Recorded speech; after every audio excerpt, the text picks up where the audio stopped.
Welcome, everyone, to the Dragon LML, David Lightbringer's spoiler-free review of House of the Dragon, Episode 1, which I have watched. David Lightbringer's time vortex of repeat... Nope, we're not doing that.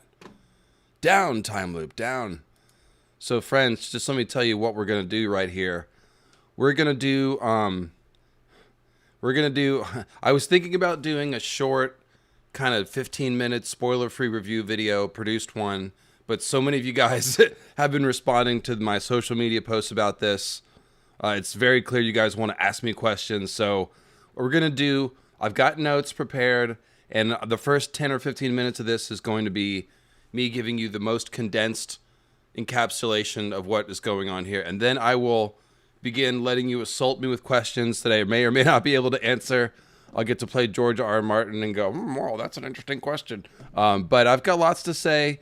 Let's start with the simplest stuff. So, guys, if you if you basically can just hold tight with your questions for like 10 or 15 minutes, I will answer all of them, or as many as I can.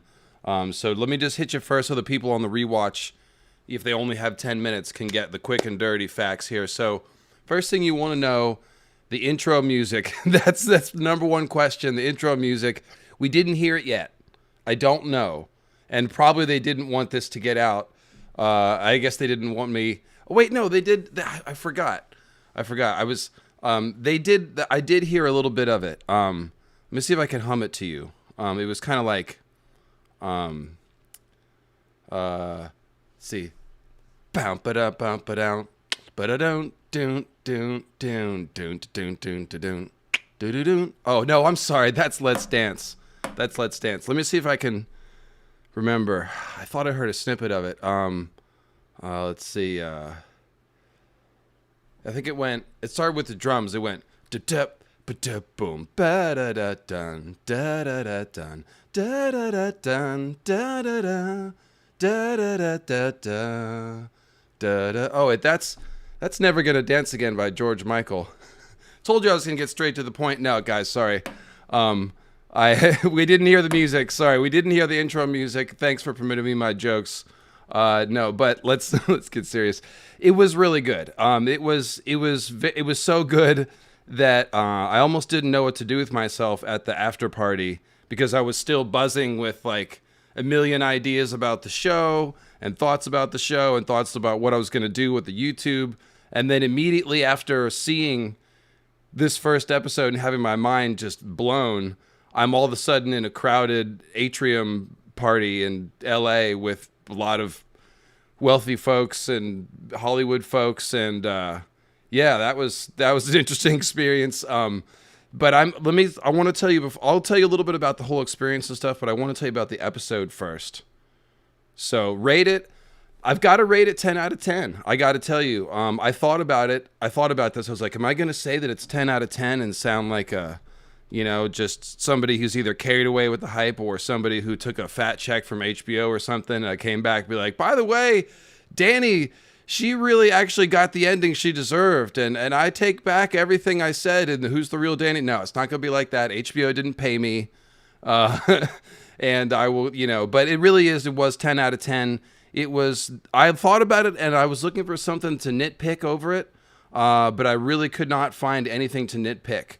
Not only, you know how the first episode of every Game of Thrones season is like, just kind of like just catching up with everyone and familiarizing you. Well, the thing is, we did that in like 5 friggin' minutes in this one. So much stuff happened in the first episode. It really blows my mind. And the first point I want to make is that the time, I'm going to skip ahead here, the time compression. We know that they were going to compress time, okay? We're going from essentially the Great Council. We've known that the show starts with the Great Council, which is like what, 101 AC or thereabouts, to 129 AC. So it's a 30-year time period approximately that this first season is going to cover. And some people have wondered how they're going to do that. I don't wonder anymore. Like, only one episode in, a lot has happened, and they've done a very good job at, as we guessed, taking things that are maybe a couple years apart and combining them so that they're happening at the same time so they can do proper storytelling and juxtapose one thing with another, which they did very effectively. And so I'm thinking about this a lot as a story writer. We kind of got, a lot of us feel like we got burned by Dave and Dan. Okay. And so we're evaluating the new folks. Like, okay, George says Ryan Condal's great. And yeah, Miguel Sapochnik directed some of the best episodes of Game of Thrones. But how are they going to do as showrunners? So there's two main things to evaluate them for writing. One is dialogue, because of course Fire and Blood doesn't have a lot of dialogue, right? It's just the events, the history of it, the overall what happened. And so the dialogue is one thing where we can evaluate their writing, and then the other one is how they do with the timeline and the sort of conceiving of the frame of the story. And I'm very encouraged. And I'm very encouraged for a reason, guys. I like non-linear storytelling. I like movies like Memento that skip around, like the show Dark I talk about all the time, time travel shows. Sometimes when you watch a movie or read a book, by virtue of the format, you have to combine things down so that everything is happening to somebody within a year. And after you finish the book, if you stop and think about it, you can be like, there's no way all that would happen to somebody in a year and a half that a book would cover. And so Fire and Blood is telling the story of these characters over the course of their lives. And of course, we know that the show has cast several of the main actors in a young and an older version, especially the ones that, like Rhaenyra and Alicent, and Laena and Laenor, we see them as kids and then we see them as adults, right? So telling a story outside of a year and a half time period, this is a little bit of a challenging your audience thing. And this is a show that is not afraid to challenge the audience. It's kind of like early Game of Thrones, but more so. And that's, I'm going to say that a bunch of times. It reminds me kind of early Game of Thrones in several good ways, but it's also beyond, it's clearly evolved beyond that. And so the time compression is done very well, and the use of juxtaposition is done very well. If you know, Martin does a lot of juxtaposition through flashback. He'll have a character walking towards a battle, but thinking about something else. And the memories will start to become interspersed with the things that are happening on the screen. Don't worry, Devoted to Mariah, I'm just getting started. Just getting started. And so that juxtaposition between the memories of the past events and whatever's happening in the current events gives Martin the ability to superimpose, juxtapose these two things, and they comment on each other. And so in television, obviously, you can cut back and forth rapidly between different things that are happening, and they did that very effectively. The dialogue was very exciting. And that's one of the main things why the show is going to be a surprise, right? Is because with The Song of Ice and Fire, we're adapting. Let me be clear. It's not non-linear. The show goes in order.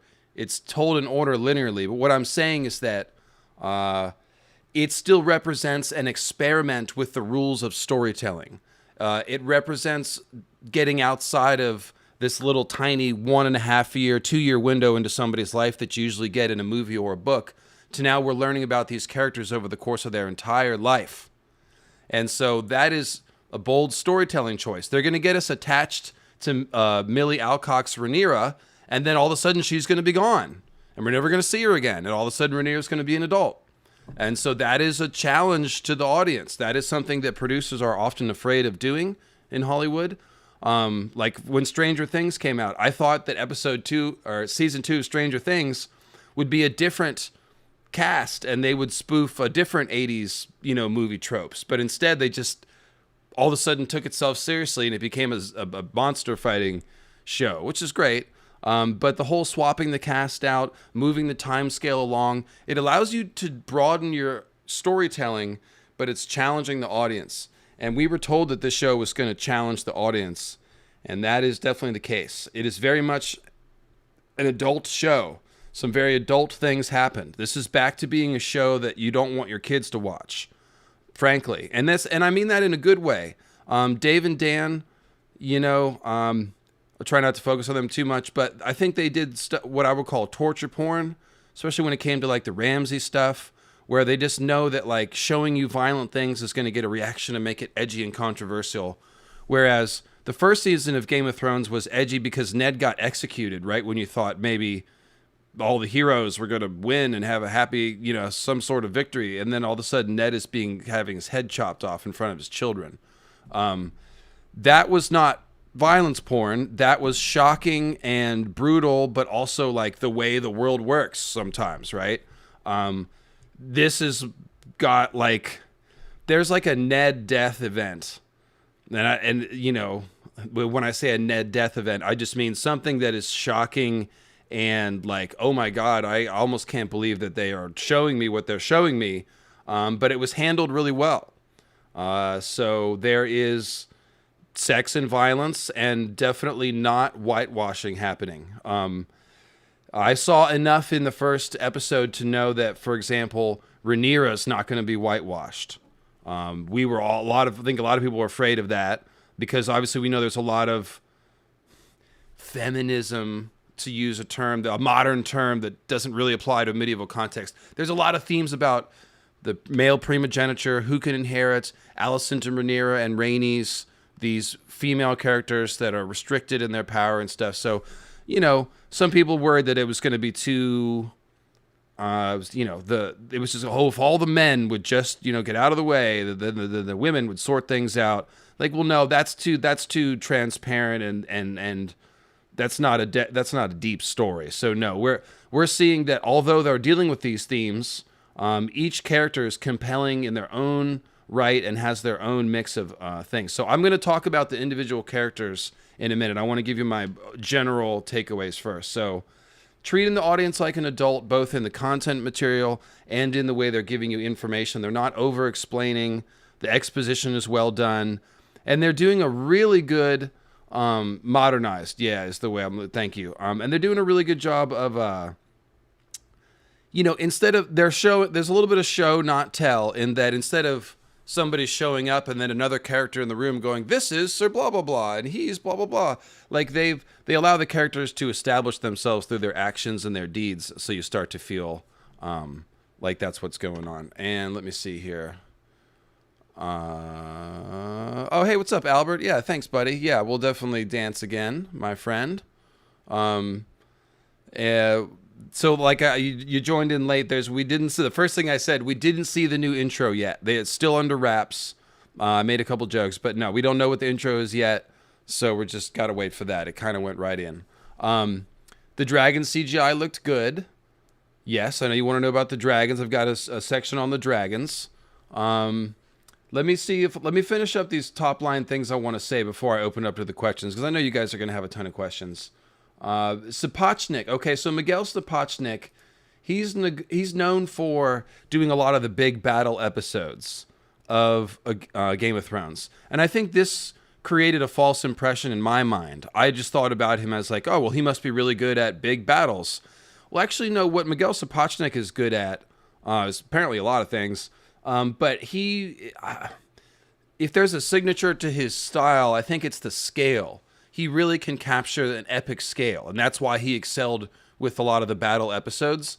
But now I feel like the entire show has that epic scale, without trying too hard to be like cinematic and stuff. Like when those continuous circular shots became popular a few years ago, if you remember the Battle of Castle Black, they did like a minute and a half continuous shot where you're turning around and seeing the battle. It was really cool, but it was so new and different that it's like kind of, what are you going to say? It's like kind of almost like, look at me, look at this cool thing we're doing with the camera. And then now back to the story. There was never any moments like that. Like, oh, they're trying to be overly cinematic and stuff, but the scale was epic. And I think the thing I want to tell you guys is that it feels more like Westeros than ever. It feels more like something right out of the books. And it feels different enough from Game of Thrones that it really does feel like its own show. For example, I mentioned I would talk about the after party and stuff. I didn't know what to do with myself at the after party. I was thinking so much about the show. And you guys know I talk sometimes about having ADHD. There's a little bit of social anxiety that comes along with that. And I showed the picture of the party on social media, and some of you guys sympathized, were like, oh my God, I'd be terrified. It definitely was crazy. All the actors, of course, are super nice, But it's always weird going up to somebody you don't know and being like, "Hi, I'm a person you have to humor now and, be friendly to, and you don't know me, but I'm going to say something really earnest to you." And you're going to be like, "Okay." However, I did, Emily Carey is the actress that plays young Alicent. And some of you guys know at Comic-Con, she said something sort of controversial. She's like, "Well, I don't think of Alicent as a villain." And she went to talk about her approach to Alicent. And she got dragged on Twitter a little bit by, more pro Rhaenyra people who are just like, "Oh, what are you talking about? Alicent's horrible. She's this and that." And you guys know I've done a video called "Is Alicent a Villain?" Right? And with the answer being that, by the time she launches the coup, she's definitely villainous in that, like, she has a hand in starting the war, as do all the main characters, spoiler alert. But she's not Cersei by any means. She's somebody that we're going to sympathize with a lot more than Cersei. And even Cersei has her moments where we sort of understand what she's angry about, if not how she's handling it. So Emily Carey I saw her walking by, and Emily Carey actually liked my tweet because I quote tweeted her and was like, maybe we shouldn't harass the actors, and also she's got a point. And Emily Carey liked that tweet. So when I saw Emily Carey, I suddenly thought of something to say. I was like, "Hey, I defended you on Twitter," and she laughed. And then the main thing is I asked her, after a couple of friendly little small chats or whatever, I asked her, "Do you have anything to say to the fans?" And she said, "Well, I just really hope they watch the show fresh." And I got to think, as an actor, I understand that. You'd be so worried about constantly being compared to the first thing, and you just want people to watch and evaluate your performance. And what I told her back was like, after seeing this first episode, I don't think anybody's going to confuse the two. They really do have a different feel. And I mean, just think about like the book version of something and the movie version of something. Anything that's been adapted, Michael Critten's Congo, anything that's been adapted from a book to a movie. The book version has more nuance. The movie has operating under a smaller time limit and has to make things happen quickly. We all think about the book version as kind of a little more grown up, a little more developed. You have to spend more time going through it. Sometimes really good TV shows almost feel more like the book. And that's what I'm trying to say when I say it feels more like Westeros. It just feels like more detailed and weighty storytelling. The dialogue is weighty. This doesn't feel like a show that would ever do a couple of the silly things that Game of Thrones did, where we kind of went, "Oh, that's a little silly." Ramsay with his sausage, jiggling. And body humor has a place in a medieval world, but this show is just, it feels like it has a tighter control on its mood and its tone. It's very, very tightly controlled and intentional. So let me see here. Okay, so those are my top line. Oh, yes. And follow-up thought on that, the idea that it feels like an adult show and it's treating the audience like adults. Dude, if Lord of the Rings comes out with some cheesy, like stuff that's like, kids movie type stuff, and I understand like The Hobbit, it is kind of a kid's story, and there's nothing wrong with kids' stories. I love folklore and fairy tales and all that stuff. But dude, if Lord of the Rings doesn't come with a serious, gripping show, it's going to look bad by comparison, because this show is like, leaves you shaking. Like when episode 1 is finished, you're just like, oh my God, like it is very gripping. The tension of the scenes is amazing. It's not in a hurry. Like there are a couple of scenes of dialogue where the silence in between the lines is like, cut the tension with a knife, and they let it sit. For example, just to jump ahead, we've seen in the trailer, and I'll start taking questions in just a minute. Thank you guys. I see a couple of super chats went by. I'd appreciate you hanging tight for me. And yes, I did meet Millie Alcock really quick. It was I just turned around and she was right there. So I told her, I really like the way you portrayed Rhaenyra. You brought an edge to the character. And she just said thank you, and I'd let her go back to her conversation. That was that. But she did really. I mean, and I'm going to get into the Rhaenyra portrayal, but there was so we've seen in the trailer that moment where Otto and Alicent are talking, and Otto's like, "We play a dangerous game, but you have the determination to win it," or something like that. And Alicent's looking up like, oh. And I was talking about that scene. I was like, "Hey guys, Alicent is a teenager being thrown into court politics by her ambitious father. Maybe we should look at the dad and sort of look at him as the schemer and think about Alicent as someone who's very young and probably caught between these conflicting forces. That does seem to be the way that they're playing the character.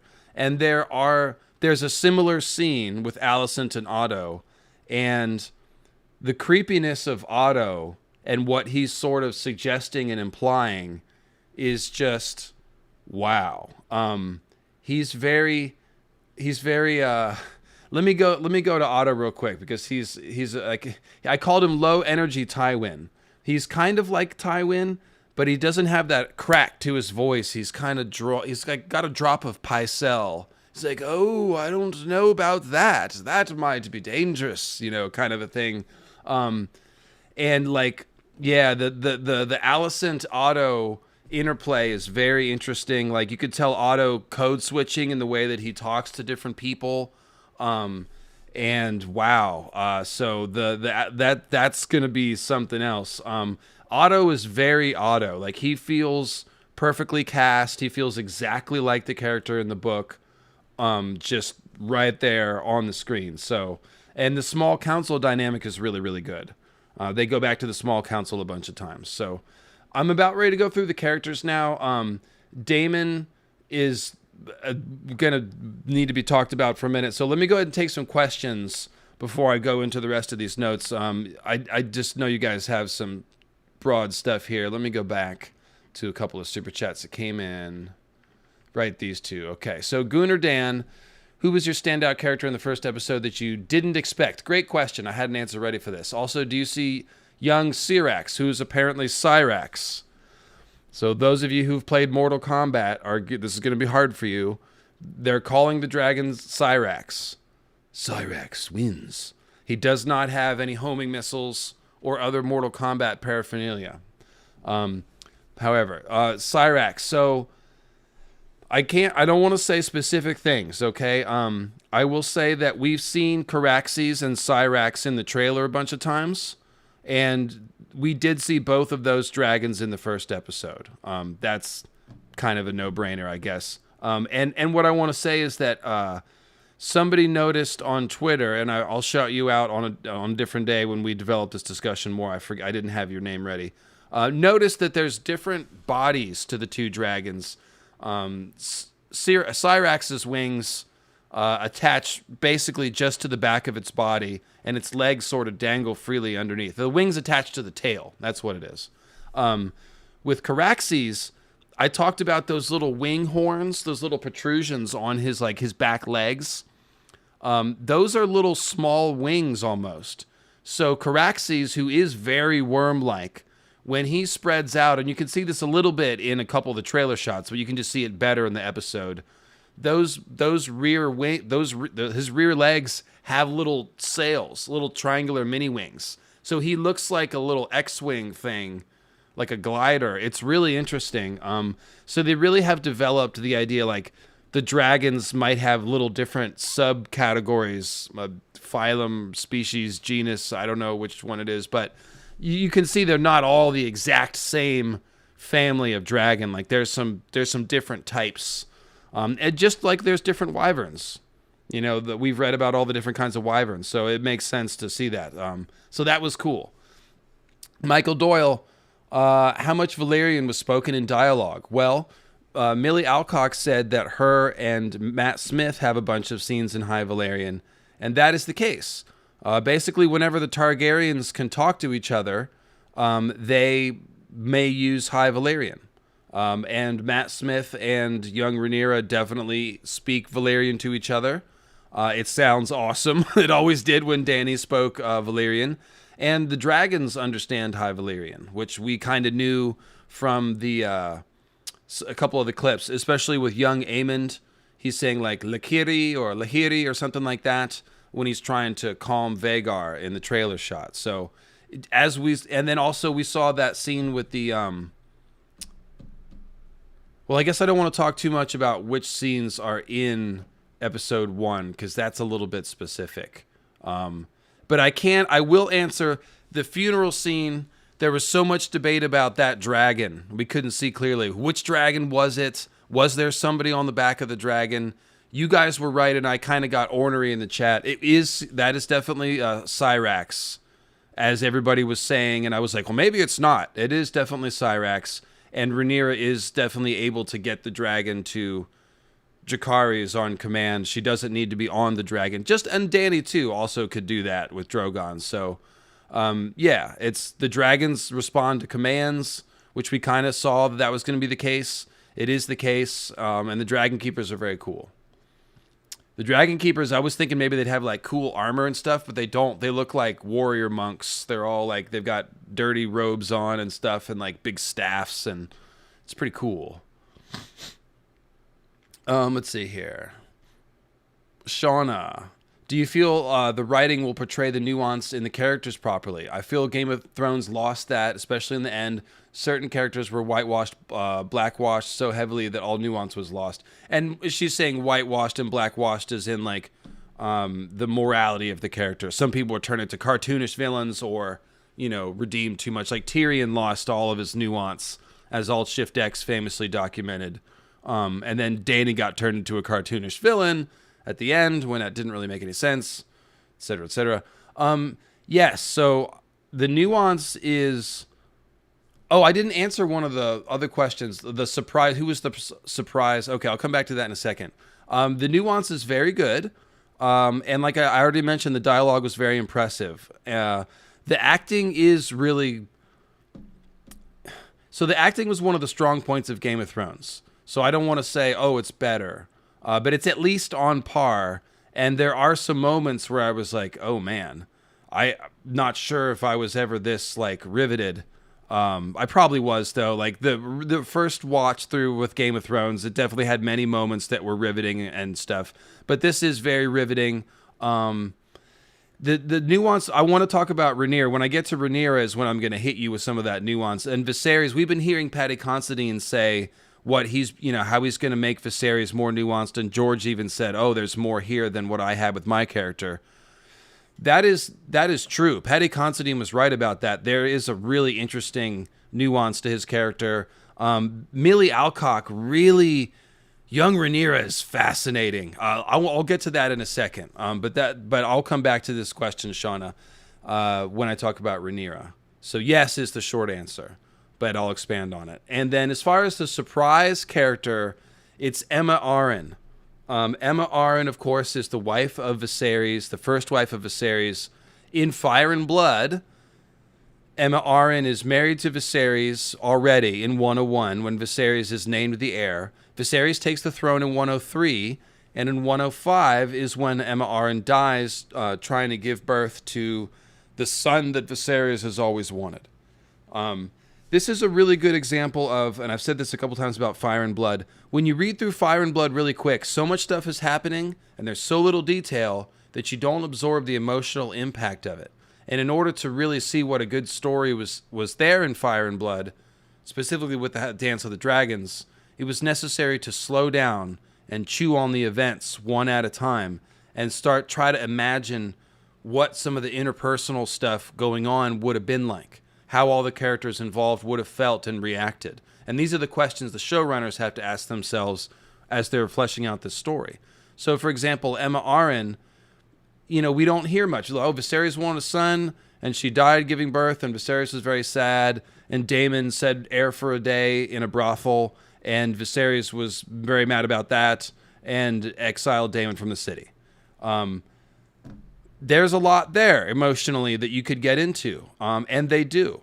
So Aemma Arryn, even though she's not going to be in the story very long, and again, the time scale, you know, they're messing with the time a little bit, the ages a little bit, but she's going to make a big splash. Everyone's going to talk about Aemma Arryn's character a lot. The actress does great. It's the way that they conceived of and wrote the character is fascinating.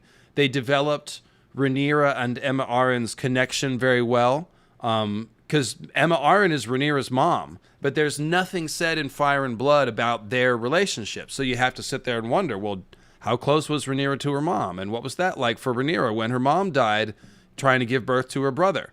And so that's the kind of thing where like you're seeing it play out on the screen and you're seeing things be so emotional and you're like, wow, yeah, I guess it would be. But again, Fire and Blood doesn't give you the time to stop and chew on all that stuff. So after watching the first episode, I came away kind of like, wow, this is going to be intense. Really intense. Every week is just going to be, I mean, I'm sure that not every week will be the same. Some will be a little more light and some will be more devastating. But man, I was literally just shaken after the episode, and I think a lot of other people were too. So, Emma Arryn, wow, wow. That's all I can say. It's going to be one of the main things that people are talking about after episode 1, and it adds an interesting layer to Rhaenyra's character. Okay, Emily, what about magic? Was it introduced, hidden today, or was it too early to tell? So, speaking generally, we have been getting more and more signs that specifically Valyrian lore and Valyrian magic was going to be a big part of the show. It definitely is. And it looks like what they gave us in the first episode feels like it's just the tip of the iceberg. We got kind of a lot. For the first episode, we probably got a little more of that than Valyrian lore and stuff. And let me group magic and lore kind of in the same category here. Like, we know we're not going to see Targaryens casting hexes and shit on each other all the time. But we do expect the lore and the talk of Old Valyria to gradually have actual magic, either artifacts or spells, start to creep into those plot lines. So that's why I'm talking about it all the same go. But yes, the little bit of, or the decent amount of Valyrian lore, talk, discussion, whatever that was in this book, the first episode, feels like it's just getting started and we're going to get a lot more. Instead of feeling like, so with Dave and Dan, when they approached the walkers and the children of the forest, it felt like they were approaching a dangerous animal with a long stick. They're like, I guess we got to interact with this thing, but I'm not really comfortable with it. And they talked about wanting to make Game of Thrones for like soccer moms and football players or something kind of condescending like that, you know, as if soccer moms and football players don't like intellectual fare. But the point is, they weren't comfortable with the fantasy and they liked the politics a lot better. And so you could see them picking and choosing about what to spend time on as they went along with the story. This does not feel like that at all. It feels like Ryan Condal is a huge fan of A Song of Ice and Fire, like we've been hearing, and that he's excited, like I would be if I was in his position, to dig into this Valyrian lore and the Targaryens' connection to Old Valyria.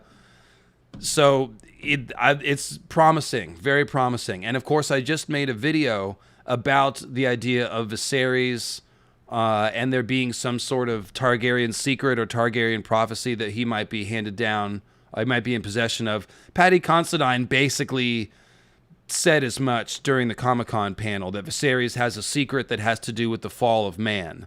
And this made us think of George's comments a few years ago about maybe Aegon saw it coming. There's talk that Aegon saw it coming. And then you think about Daenys the Dreamer. And so there seems to be something like that, where Aegon conquered Westeros. He had something, the Long Night, in mind. That's the thrust of the idea. This has been talked about in the, ever since George said that. And then when Paddy Considine said it, it was like, okay, this is going to be a thing. So that's obviously part of the story. Like I said, I made a video before. I want to emphasize this, before I saw the episode 1, and that video is called Long Night Prophecy. It's up on my page, so go watch that. It's not hideously wrong. I'll say that. I don't want to spoil, but go watch that video. So yeah, there's going to be some magic. And the little bit we saw of Mysaria, she felt a lot like Melisandre. She really did. There was a ton of Daemon and only a little bit of Mysaria in this first one, but she feels like she's could bust out a magic spell or a bit of lore at any time. So we'll have to see how that develops. No hints yet as to whether or not she has a Weirwood connection based on that white tree dress or anything like that. Was I underwhelmed at any point in the premiere? No. It was like just I was floored the whole time. Now, keep in mind, hype is high. I'm in a theater, this big screen, big sound. So it's as immersive and exciting as it can be. When I go back and watch episode 1 again after it airs, I'm sure I'll find one or two things to nitpick. But there's not going to be anything major. Like, it's pretty sensational. Everyone seemed to agree. From what I could hear other people talking around me and chatter at the party, like, everybody was impressed. Everybody was really impressed with Matt Smith's Daemon. If I could just go back to my notes for a second. Showstopper. Just unreal. We heard Matt Damon say something along the lines of, after the Doctor Who role, he was looking to play something different. I think he was worried about being typecast, because he's such a good Doctor Who, and Doctor Who is such a very specific, quirky character, that he was probably worried about people thinking that that's the kind of performance that he could do. So he said he was seeking something different, and this is what great actors do, is they seek out roles that make them stretch. And a lot of people say, well, I don't know. I don't know if Matt Damon could... I keep saying Matt Damon. He's Matt Smith playing Daemon Targaryen. Matt Damon is a different actor, obviously. But people are like, oh, Matt Smith, Daemon's a badass warrior. And he's, I don't know if I can see Matt Smith. Like, he was so nice, and I don't know. Well, forget about that.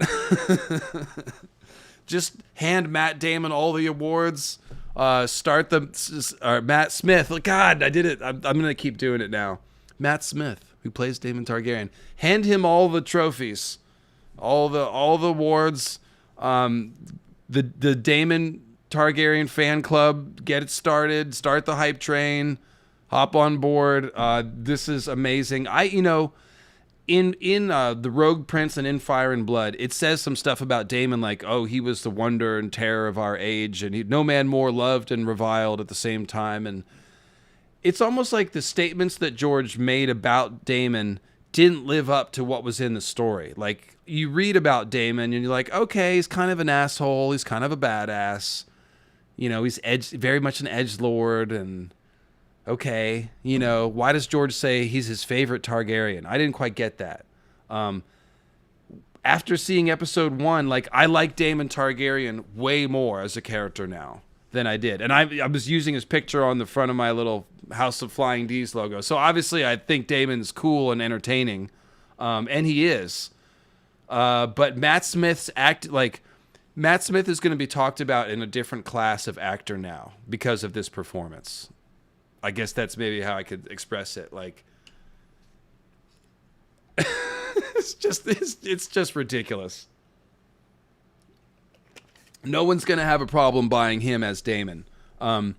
He's got huge swagger, just enormous swagger, and they didn't give it to him with the dragon. They don't introduce him, flying the dragon around. Like, it's him in armor and just talking shit. And he's kind of like Jaime Targaryen.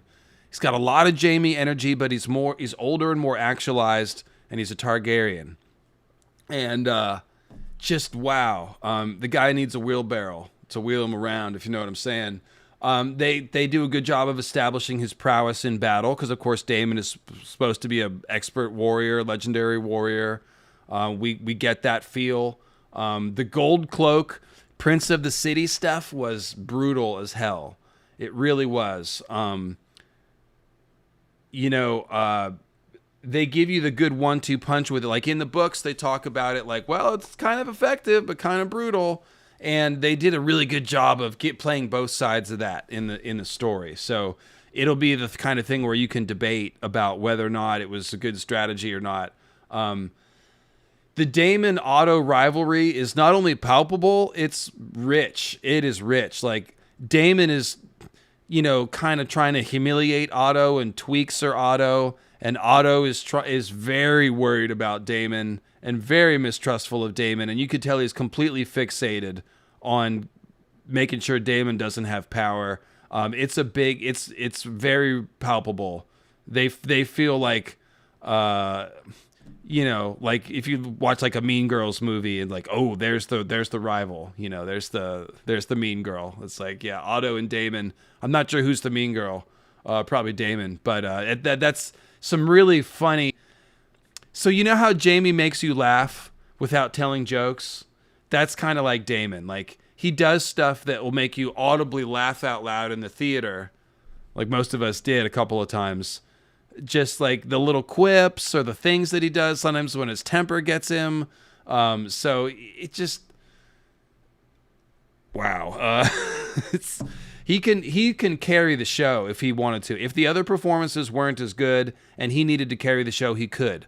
But the other performances are up to par. So it's not like he stands out in a way that's like, oh, well, he's clearly the best actor here. Like, there's other great stuff going on, too. But Daemon is such a great character. Like, we all are waiting to sink our teeth into it. And there's no doubt that it's going to be a meaty sandwich. Let me go ahead and scroll through. And, guys, if you're asking a question in the chat here and I miss it, just, hang on. I'll get through the super chats here and I'll have time to take more. How much of the trailer was in the first episode? Like most trailers, you watch the movie and you're like, wow, the whole trailer happened in the first 5 minutes.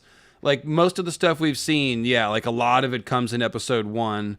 That's no surprise. They don't want to spoil too much. Obviously, we've seen glimpses of the older actors and actresses, so we know that some of that stuff is later on. But basically what I was saying is that a lot happened in the first episode. We covered a lot of ground.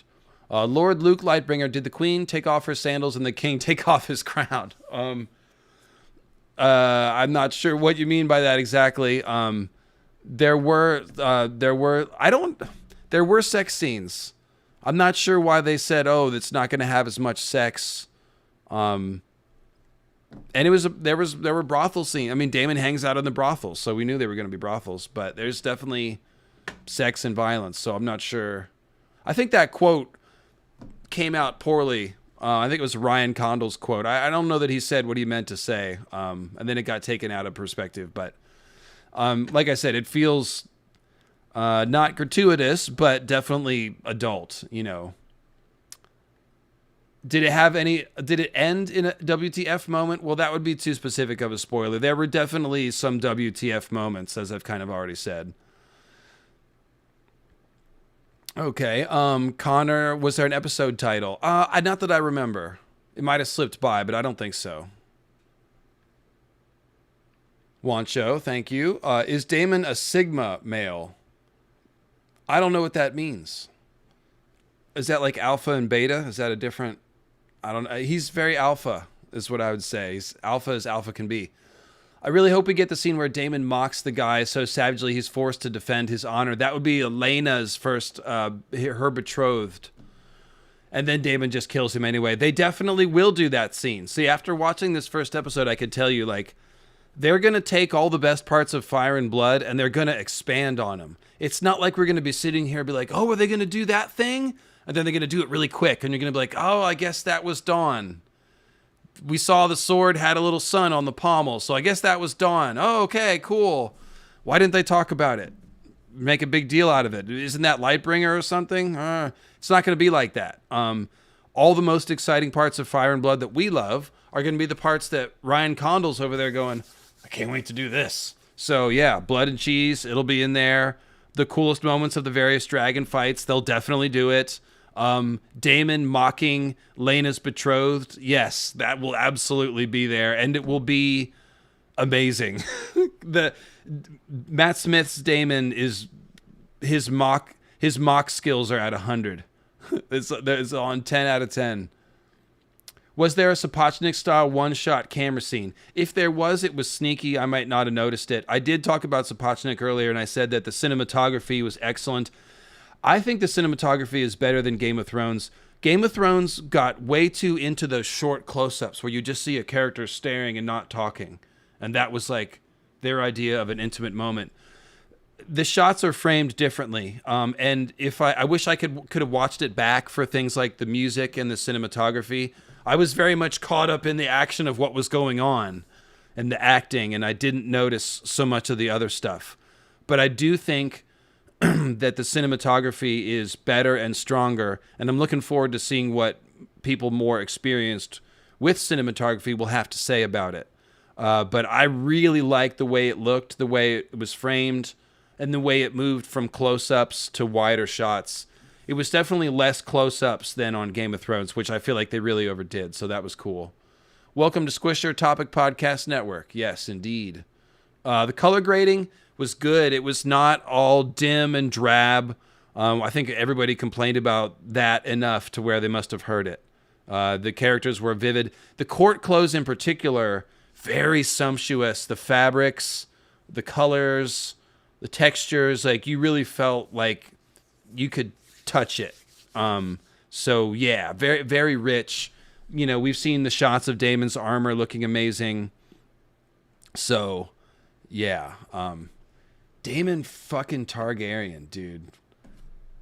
What a legend. Gee whiz. I get it now. Like, I get it. The stature is what they communicate. Like, this guy that everyone is either afraid of or inspired by, they capture that. He does not feel small. He feels very large, larger than life, uncontrollable. They just fucking nailed it. And Matt Smith in particular really nailed the character. So let me go back up here. Yes, Matt Smith is going to win Emmys. If Emmy's the award that they give to the TV people, then yes. I think Oscars are movies, and I don't watch the award shows, but yes. Let's see here. I'm just scrolling back with the chat. Yeah, okay. So the Matt Carey talk. Emily Carey. So yeah, I'll get to that in just a second. I just want to make sure that I didn't miss any super chats. Was there any nudity? Yes. Damon hangs out in the brothel, so there was nudity. There was some Matt Smith nudity too, for those of you who stand Matt Smith to that extent. The episode, I think it was like an hour and 5 minutes. I've forgotten the perks of being a squisher. Can you remind me? Thanks, Guy H. You're a pal. So channel member squishers for $5 a month. Every time you make a comment, your name is in. It stands out to me because your name is in green and you have the squisher icon. You have access to fun emojis, custom emojis, and I can pull those up. Sorry, I'm using my laptop as my screen camera here. So there you can see all the emojis that we have, and you can also get one of these super chat messages, one free per month. So if you send me a $5 super chat, you may as well have joined Squishers and gotten your free highlighted message as well as the perks and the different emojis. So that's what that's about. Thanks, Guy. And, okay. So it looks like my chat, it's possible that I might be missing some super chats here because it looks like the chat disconnected and reconnected. Shoot. If you've given a super chat more than like 5 minutes ago and I missed it, you see how some of these have my name in orange? Just type me your question again and use the @DavidLightbringer so that it highlights my name and I can see it. And I will try to make sure I get it if I missed it. Yes, it does feel more medieval than the main show. The first few seasons of Game of Thrones felt suitably medieval, but this one I think is even maybe a little more so. Yeah, the lighting is better than in the trailers. I was definitely worried about that. That's just a trailer thing. Let's see. I gave it a 10 out of 10, Salvador. I actually did. I was thinking to say 9 out of 10 just so I don't sound like I'm too excited, but I am too excited, so whatever. It's 10 out of 10. It was great. I certainly couldn't have written it better. Age rating? Adult. 16, probably. It depends on your kids, but it's pretty friggin' adult. It's probably like, maybe just watch the first episode and see what you think. So we went there in the first episode. Yes, we had to put our phones in little bags and put them in our pocket, but they didn't take them from us. We did see some dragons in the first episode. They didn't kill us with dragons, but they gave us enough dragons to where they told us, like, this is going to be casual. Dragons can be in any scene. They don't have to necessarily be like this show-stopping thing. See, like with Dany, anytime you had the dragons were like, oh, it's CGI budget. Anytime they used the dragons, it was like, dragon action. So they might just be in a scene or like somebody might just get off their dragon and walk into the castle, and that's how a scene starts. And it's just like, oh, hey, that was a dragon. So there's lots of dragon lords running around. They're just part of the thing now. So that was cool. And all right. So, okay, there we go. I'm caught up with what I can get there. They are telling it chronologically, and we knew that. Martin had already said that. It's going linearly. How many house sigils did you see and count on the court clothing? I think you're trolling me. Yeah, I mean, you definitely saw some of the houses. We saw a quick shot of Rickard Stark. He's an old man. Can you tell they listened to the feedback and criticism of the later season of Game of Thrones? I mean, yeah, kind of, but it might just be that they're more competent. And so they just aren't making the mistakes. See, Game of Thrones started as an adaptation of Song of Ice and Fire and wandered into like big budget Transformers the movie style Hollywood spectacle at the end. House of the Dragon feels cinematic in a Hollywood way, but not in that cheesy like, oh, we've got, you know just what the line's going to be and you know what's going to happen now kind of a thing. It was just cinematic in the sense that like you couldn't see any lack of budget. You didn't have to pretend to imagine depth. Like it was all there. It felt real. Yeah.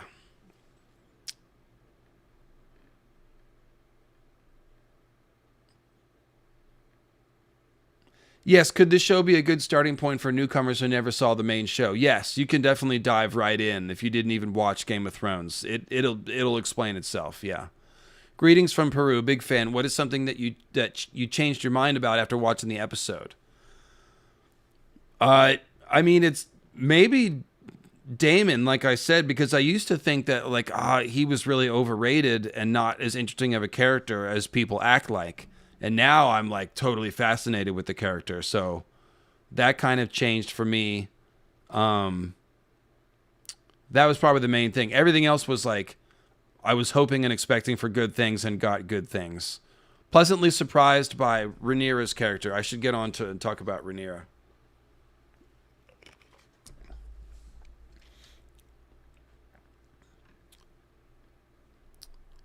Yes, the dragon at the end of the trailer is Syrax. To end the debate. Yes, they emphasize Targaryens being dangerous to other Targaryens. That is true. They definitely did. And I also, we got that line from young Rhaenyra about Targaryen, are closer to gods than men. Yeah, I know I lost a big chunk of super chats from a bit ago, and I'm really sorry. Guys, just like I said, if you could just repeat the questions, I'm reading the comments right now. So if I missed your super chat, just type it in now, and I'll get your questions. So yeah, the whole gods than men, I was a little creeped out by that. I was like, ooh, are they just going to embrace the Targaryen supremacy? That discussion is cut with the opposite idea that like, well, maybe it's just the dragons that make us different, So there is some balance there. It's not like all the Targaryens are just completely hopped up on supremacy and stuff like that. They're wondering about it and talking about the dangers and the power of dragons in a, questioning way. So that was really cool. I think you guys will be comfortable with how they deal with that. The score was good. We didn't get the intro music. And like I said, I was really distracted by the action. So I wasn't listening for the music in particular. That would have to be like a second watch thing. Was there ever a scene where I thought, this is a Song of Ice and Fire heresy? I saw another reviewer say this and was wondering if it's true.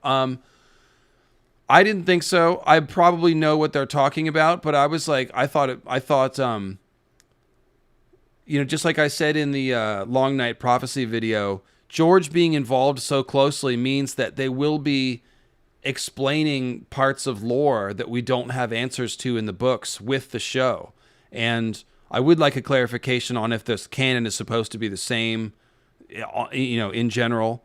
But yeah, like there are some things that feel like new information and that might challenge some people that don't want any new Song of Ice and Fire information to come through the TV show or whatever. But I thought everything made sense. I'll have to watch it again and think about it harder when the euphoria is worn off. But no, I wouldn't say there was any heresy. No, they weren't going to show us Vagar in the first episode. We're gonna have to wait for that. Let's see. I had been imagining Daemon as a Darkstar kind of edgelord. Yeah, so he's way more than that. Exactly. That's kind of what I'm saying. So I'm not going to answer any more questions about which dragons are in the episode. That's too specific. I don't want to. The point of not putting out spoilers is I don't want to ruin the experience for you guys. I want you guys to watch and to have it all surprise you. And so yeah, I don't want to tell you too much. Would I go gay for Daemon? No, he's a little scary. Let's see. Yes or no? It depends on if you want a daddy or not, I think. Will we get Daemon's infamous introduction from the books? I'm not sure what you're referring to specifically, but probably so. There was a lot of the infamous Daemon stuff from the books that was in there. Let's see. Just a couple of dragons. They didn't go like 17 dragons in the first episode, obviously. How is Daemon and Rhaenyra's relationship portrayed? Let's talk about Rhaenyra. And I'm going to keep my eye on the chat really closely because I missed some super chats and I'm looking out for people that might be repeating their questions. Velaryons were not huge. They were setting up mostly Daemon, Rhaenyra, Alicent, Otto, and Viserys in this first episode. Corlys and Rhaenys were in there, but not nearly as much. I have a feeling we're going to go into the second or third episode. We'll go to Driftmark and get a whole bunch of Velaryon stuff. So it was just a little bit of Velaryon. Impressive what we had. They feel like good characters. There's a cool scene where they're sort of watching, Rhaenys has a little bit of a They Are the Knights of Summer moment, where she's looking around talking about how none of these people have actually been to war and she remembers Maegor the Cruel and all this stuff. Or at least she remembers, they talked about how long it's been since Maegor, like, oh, these people don't know war or whatever. So that was cool and definitely reminiscent of, like I said, Catelyn talking about Renly's Summer Nights. I think Targaryens definitely lean into Greek tragedy hubris, leading to their own destruction, says Stephanie, similar to classical demigod hero figures. Yeah, that's right. Am I excited for the remaining 9 episodes? They showed us a here's what's coming up on the season bumper that was definitely very exciting and confirmed a couple of things that I can't say anything about. The Velaryon Navy. So yeah, we haven't been to Driftmark yet. And why does this thing keep jumping? Sorry, guys. That's really annoying. I'm trying to scroll through this slowly. No, we do, that's like I said, not a lot about the Velaryons just yet. So that's probably coming in a second or third episode. And if you think about the time scale of starting with the Great Council and ending the first season with the beginning of the war, the Triarchy Kragus Crabfeeder stuff has got to be coming earlier in the season because that is before. It's going to be before the time jump to adult Rhaenyra and Alicent. So I would expect the War of the Stepstones coming in the first half of the season, and certainly we'll get all the Velaryon info, Velaryon info. The dragon's personality, yeah, there's a little bit of like How to Train a Dragon vibes with the dragon keepers trying to get the dragon to like go back in the in the dragon pit, in his little chamber in the dragon pit. So it's like, come on, Syrax, come on, don't give me any of that poke, grumble, grumble. So I was definitely reminded of How to Train Your Dragon when they always have to try to get the dragons to go back in their little chambers, and it's sometimes a challenge. So let me see here. Was the dragon CGI better than Thrones? I think so. Like I said, it wasn't the same dragon copied over and over, so that was interesting. That they look different, their bodies are a little different. But I always thought the dragon CGI was good on Game of Thrones. It wasn't like bad. We just wanted more color and more variety. So, how would you compare the episode with your favorite Game of Thrones episode? It was right up there with any of my favorite Game of Thrones episodes. I think I'm going to like this show more than Game of Thrones. And I think a lot of you will too. Wancho, super chat, thank you. And yeah, if your super chat was missed, you can also tag Carl Karsnark and he'll make sure I get it. There's a little more people in the chat than usual, so I think that might be causing some glitches with this feed of the chat here. Here's a missed one. Thank you, Downtown Clowny Brown. Greetings from Peru, big fan. Oh no, I got that one. What was the one thing you changed your mind about? I said that it was Daemon. And there's a Vi with the super chat. Thank you, Vi. No question. Rhaenyra and Alicent friendship. Yeah, so, okay. This is one of the things that was a little concerning, where they're like, all of a sudden they're talking about Alicent and Rhaenyra as best friends. What is that? Like, they weren't best friends in the books.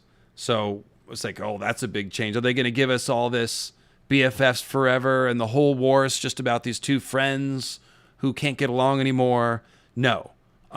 It's more like they're best friends in the way that you are when...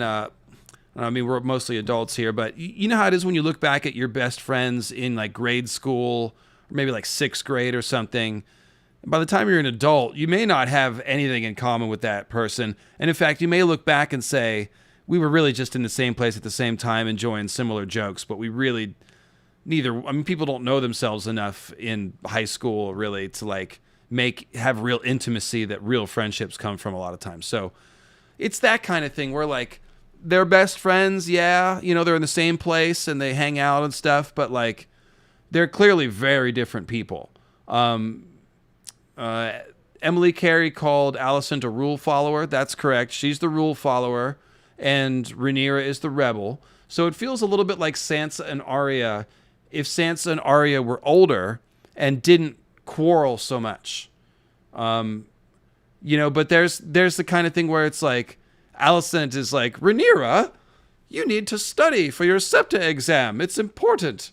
And Rhaenyra's like, yeah, whatevs, you know, I'm like, just want to ride my dragon. Take it seriously. Take it seriously. And she's like, oh, not something about Nymeria. I don't know. Who cares? And then Alicent's like, oh, Rhaenyra. But then a second later, Rhaenyra's like, Nymeria sailed with her 10,000 ships and the Rhoynar fled, you know, Valyria, and she wed Mors Martell and blah, blah, blah. She like recites her history. So it's kind of that vibe where Rhaenyra feels kind of like a slacker, feels like a rebel, but you can not totally, like, she's not a total fucking, you know, slacker or whatever. Like, she knows she's, so let me explain this too. I'm going to have to be really careful here about how much I say, but we know that they are changing the ages and the time of events. Okay. We heard that Rhaenyra actress Millie Alcock, she blurted out something like, oh, well, she never wanted any of this. And that is one of the comments that also got everybody worried, like, what are they talking? What do you mean Rhaenyra never wanted any of this? That's not what we read in the books. That's not going to be as big a problem for you as you think. Because think about this. In the books, when Viserys' son dies and Daemon makes the heir for a day, Jape, and Viserys gets mad and makes Daemon not the heir, and he makes Rhaenyra the heir. In the books, Rhaenyra's like 5 when that happens. And so Rhaenyra grows up thinking of herself as the heir from the age of 5. In the show, that changeover happens a little later. And so Rhaenyra spends more time growing up not thinking that she's the heir. And they have played up the idea that Viserys is obsessed with this male heir. And so once Rhaenyra becomes the heir, it's a little reminds me of Ned Stark. If you remember, Ned Stark had an older brother that was supposed to inherit the house and wed the Tullys, and then he died. And all of a sudden, Ned was left holding the bag, and he had to step up to the plate that he hadn't necessarily been thinking about eating off of, if you will. There's a little bit of that, and that's probably all I can say. But like, Rhaenyra, yeah, like, so when I say she's kind of a slacker, like, I'm talking about the time before she becomes the heir. There's more time there before she becomes the heir, and then it changes. So, yeah.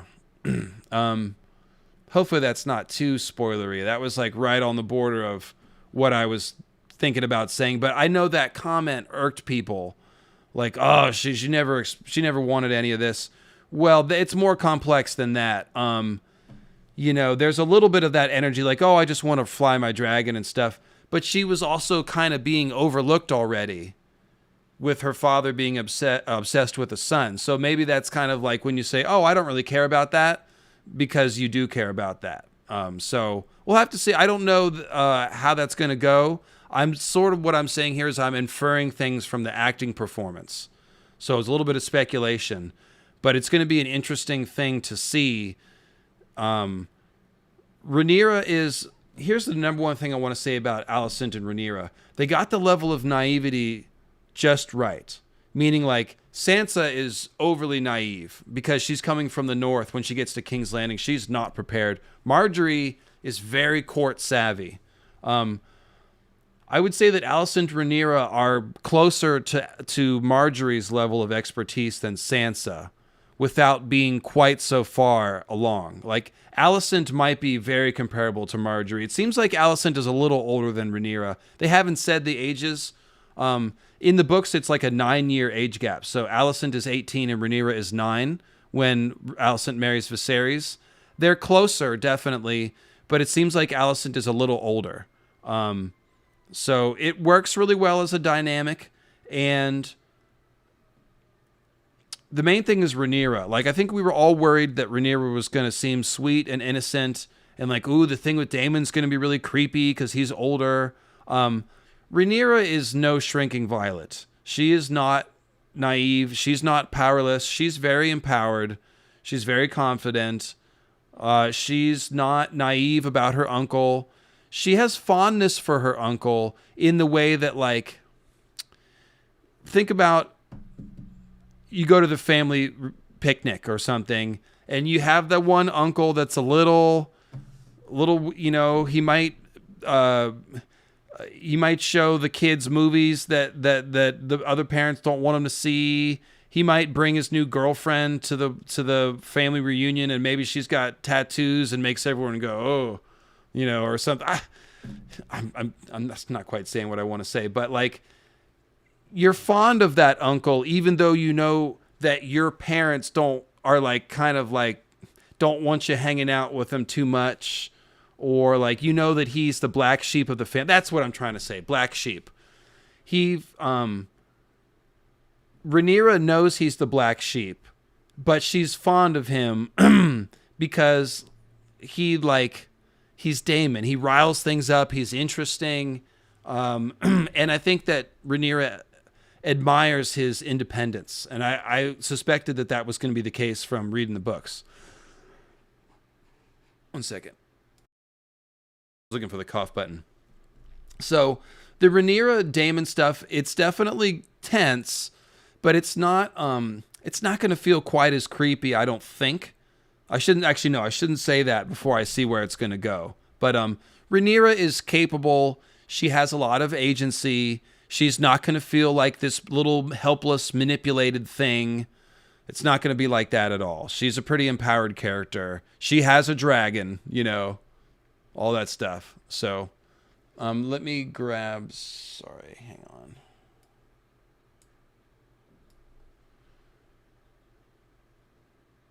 Yeah, this chat scroll is killing me right now. I'm so sorry, guys. I'm trying to do my best I can with this. Okay, I've gotten those. Origin of Tyrion's joke. I don't know which joke you're talking about.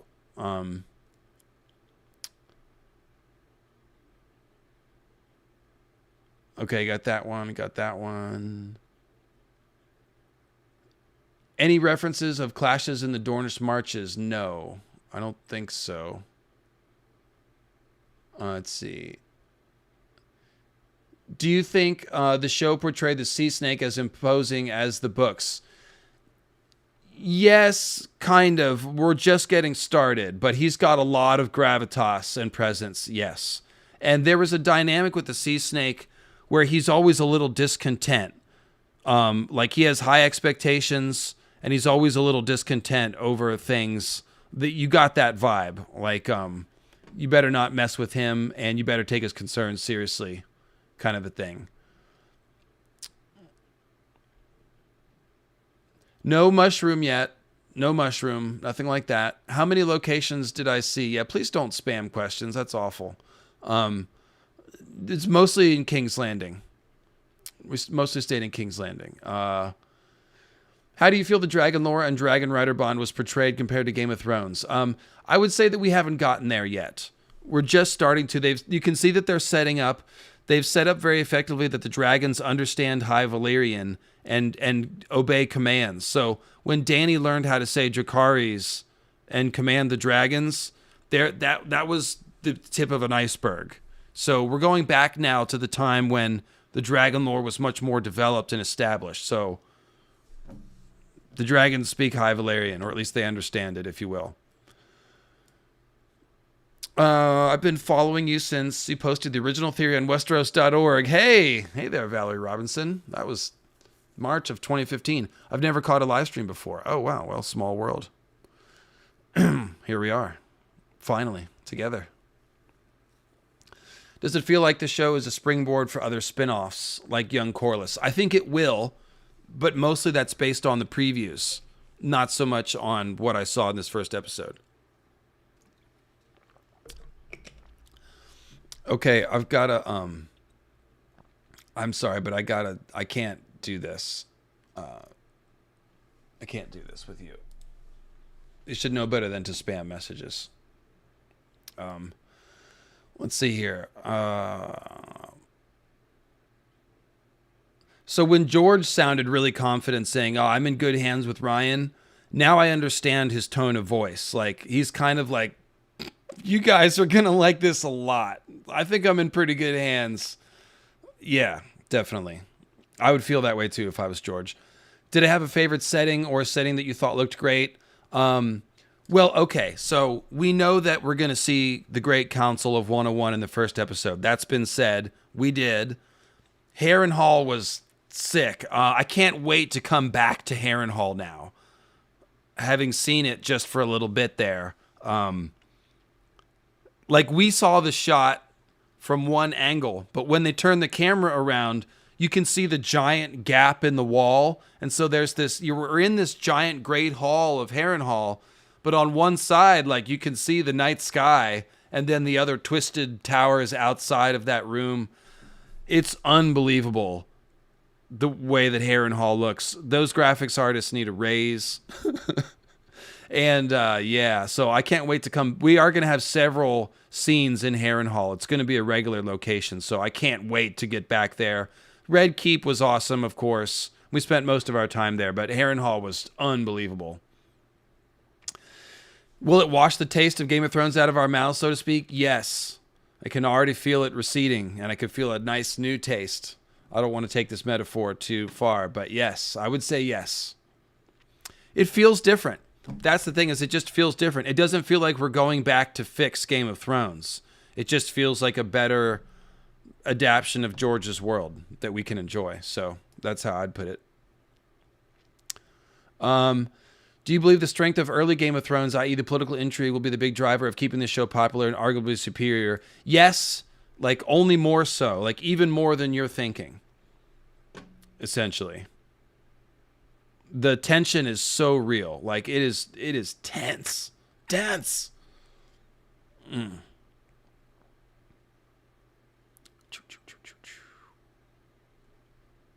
Let's see. I don't want to say things like how much percent of the trailer was in episode 1. A fair amount. I said that. Yeah, I haven't seen enough dragon fire breathing to know if they're going to have the different colored flame. We will see. Do we get to see Mysaria dance, as she's a dancer in the books? We didn't see her dance, but she moves like a dancer. You know, I'm a little, I don't want to say anything about Mysaria because I haven't seen her enough. She's a little tropey, okay? She's a little bit of a trope. And so I'm assuming and hoping that they're going to develop the character beyond the surface appearance of a trope. But we haven't seen that yet. so I don't really want to comment on Mysaria. I'm definitely hoping that she's not just a sexy foreign lady from the East, and that's like the only note that she hits. She definitely has that note being played, but I just didn't see enough of her to know yet. And this is something I was thinking about already, like going into the whole thing is like, how are they going to handle Mysaria? She just seems like there's a lot of mystery. There's more than meets the eye there, so we'll see that in time. You can tell like her and Daemon have a real connection, though. She speaks to Daemon like a confidant. Probably the only person that Daemon might trust or listen to. The only person that could give him advice, perhaps. There's some of that feel. We haven't heard the theme. They did not give us the new theme, so I have not heard it yet. Do you think they'll develop a lot better, a lot deeper the main characters on this show? Oh, God. Why did this jump again?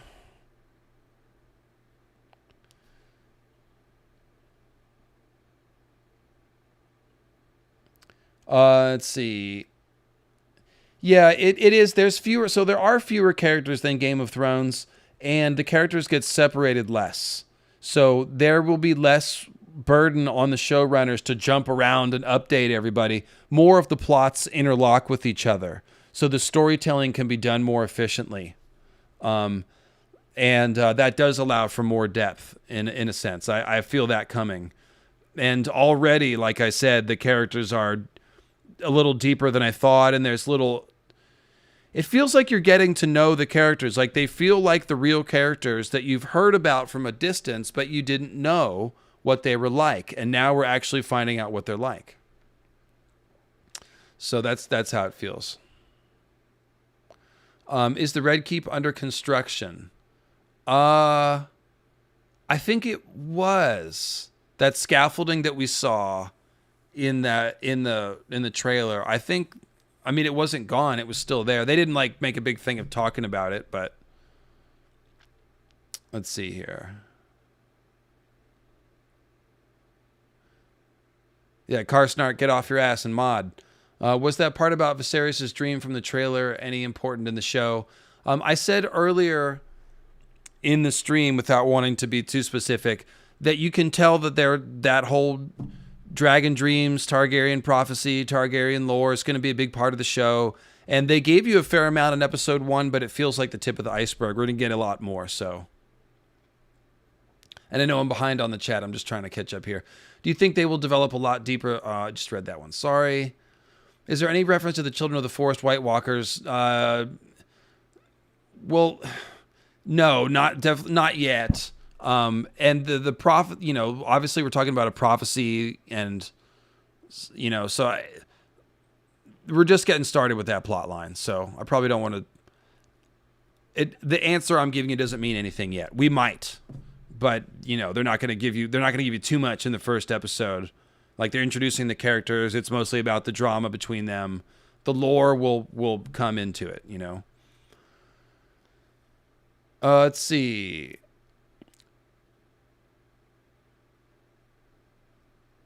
Okay, got those. The marble balls on the table in the small council scene. So I think they didn't explain them, but it seems like it just means that council's in session. Like once they put the thing down, it means that we're talking seriously now, or something like that. It's not anything mind-blowing. It's just a part of the regular functioning of the council. But what I did point out is that those are septarians, and septarians are called Dragonstone.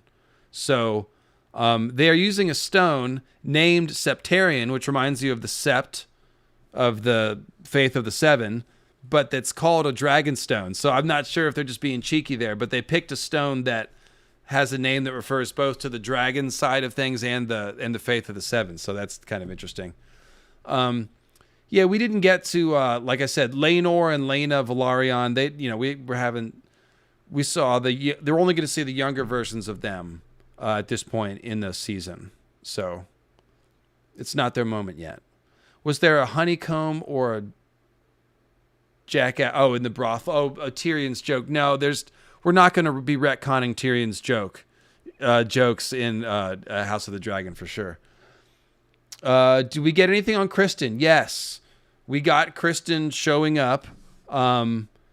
Let's see. Yeah, he was. I mean, he's got to be introduced. They introduced all the major characters. Like Masari was in there a little. Kristen was in there a little. The Valerians are in there a little. But those 5 main ones they focused on. Yeah, Kristen is. I don't think we saw anything that makes me think anything differently than what we saw in the trailers, which is that he's super good looking. He's going to be a great Kristen. All of his scenes are going to be spicy. Yes. What we saw of Kristen confirms that. And he's a different kind of character than some of the other ones in King's Landing. He's got more humble origins, and he's rising amongst the lords. So, yeah. Not a lot to say about him yet, but I can tell he's going to be awesome. So, who else from... I didn't recognize anybody from the Game of Thrones community, to be honest. Aaron Hubbard from Ball Move podcast was there.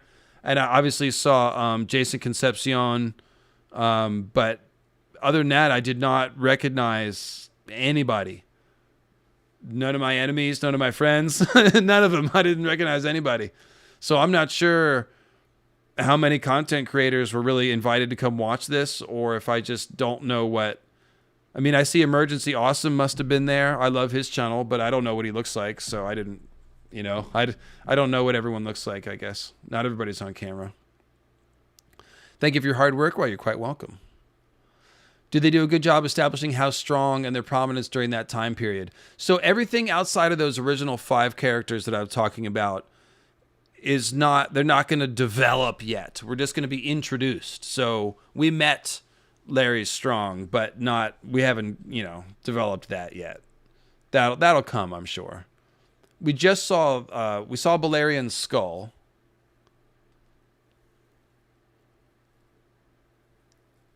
Let's see. I'm sure they'll get to that.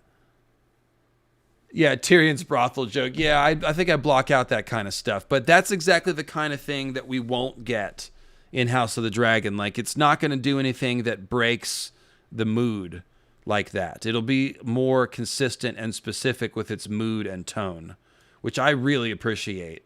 I hate it when shows and books aren't certain what their tone is. It's a musical thing. It's kind of like a band. It's like, well, should we play a ska song? Like, well, do you play ska? Is that authentic for you?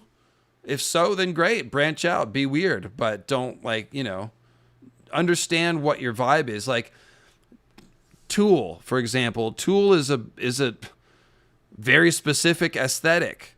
Aesthetic is really what I'm talking about here. Like Maynard, the singer of Tool, he had a different sides of his musical personality that couldn't come out in Tool. And we've seen in A Perfect Circle and Pussifer that he's got all kinds of different ways that he would like to sing and play music, but that just don't fit in the context of Tool. And if he tried to do a Perfect Circle thing in Tool, it'd be like, what the fuck's wrong with this Tool song? So there's not going to be anything like that. Like House of the Dragon feels like it knows what it's doing and who it is and what it should sound like and how loud the guitars should be and stuff. So that's cool. Did I find out who invited me to the screening? No, not really. Although I did get some information about how I would have been picked. It seems that it happened because my channel has had a lot of growth over the past few months covering House of the Dragon. I think that is what singled me out, but it's probably not just a metrics thing.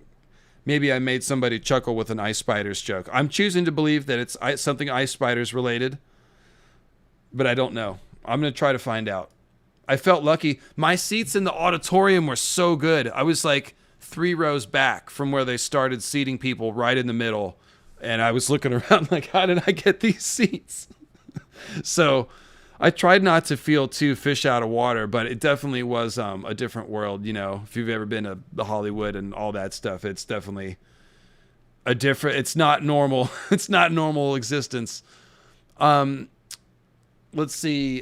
Great Council of 101. Like I said, it was in the first episode.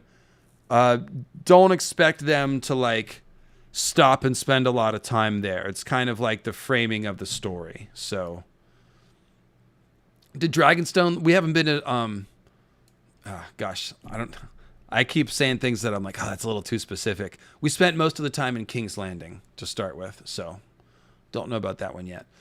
Do you think we'll get to see a living Balerion? I don't know. I'm beginning to think that maybe the skull is enough. It's more because the skull works to set off the discussion of the lore. It's something that commands the room. So when you need to have a conversation about dragon stuff, you might hang out in the Balerion skull room and talk about Aegon a little bit. And that's Balerion. Like Aegon said, blah blah blah, or whatever. So I don't know if we'll see like Viserys remember flying Balerion. I think that now that I'm thinking about it, that might take away some of the thunder of Vhagar for when they want to introduce Vhagar. But they're definitely exploring Viserys' relationship to dragons. Remember in the trailer, they were talking about Viserys. He had that one line, dragons are a power mankind should never have trifled with. And that led me to speculate that maybe he rode Balerion that one time and never claimed another dragon because, he's not really doesn't have an affinity for dragons, and he was very happy to be considered a dragon lord for that one flight, and he doesn't ever have to fly another dragon. He doesn't love it. And in fact, we've almost wondered if maybe he's kind of scared of dragons. I mean, that comment, what does that say, right? Oh, we should never have trifled with him. You're the Dragon King, and you're saying we never should have messed with dragons. You wouldn't be king without the dragons. So Viserys' relationship with his Targaryen-ness is definitely complex and kind of muddy. And that's going to stand in contrast to Daemon, who is obviously the pure dragon. The Kristen Rhaenyra dynamic, a little bit of a hint of it. It's kind of like the girls oh, who's that? Who's that? Oh, he's Dornish. Oh, who's he? Oh, he's doing really well. It's a little bit of that kind of thing going on. But, yeah, I mean, they're planting seeds for that at this point.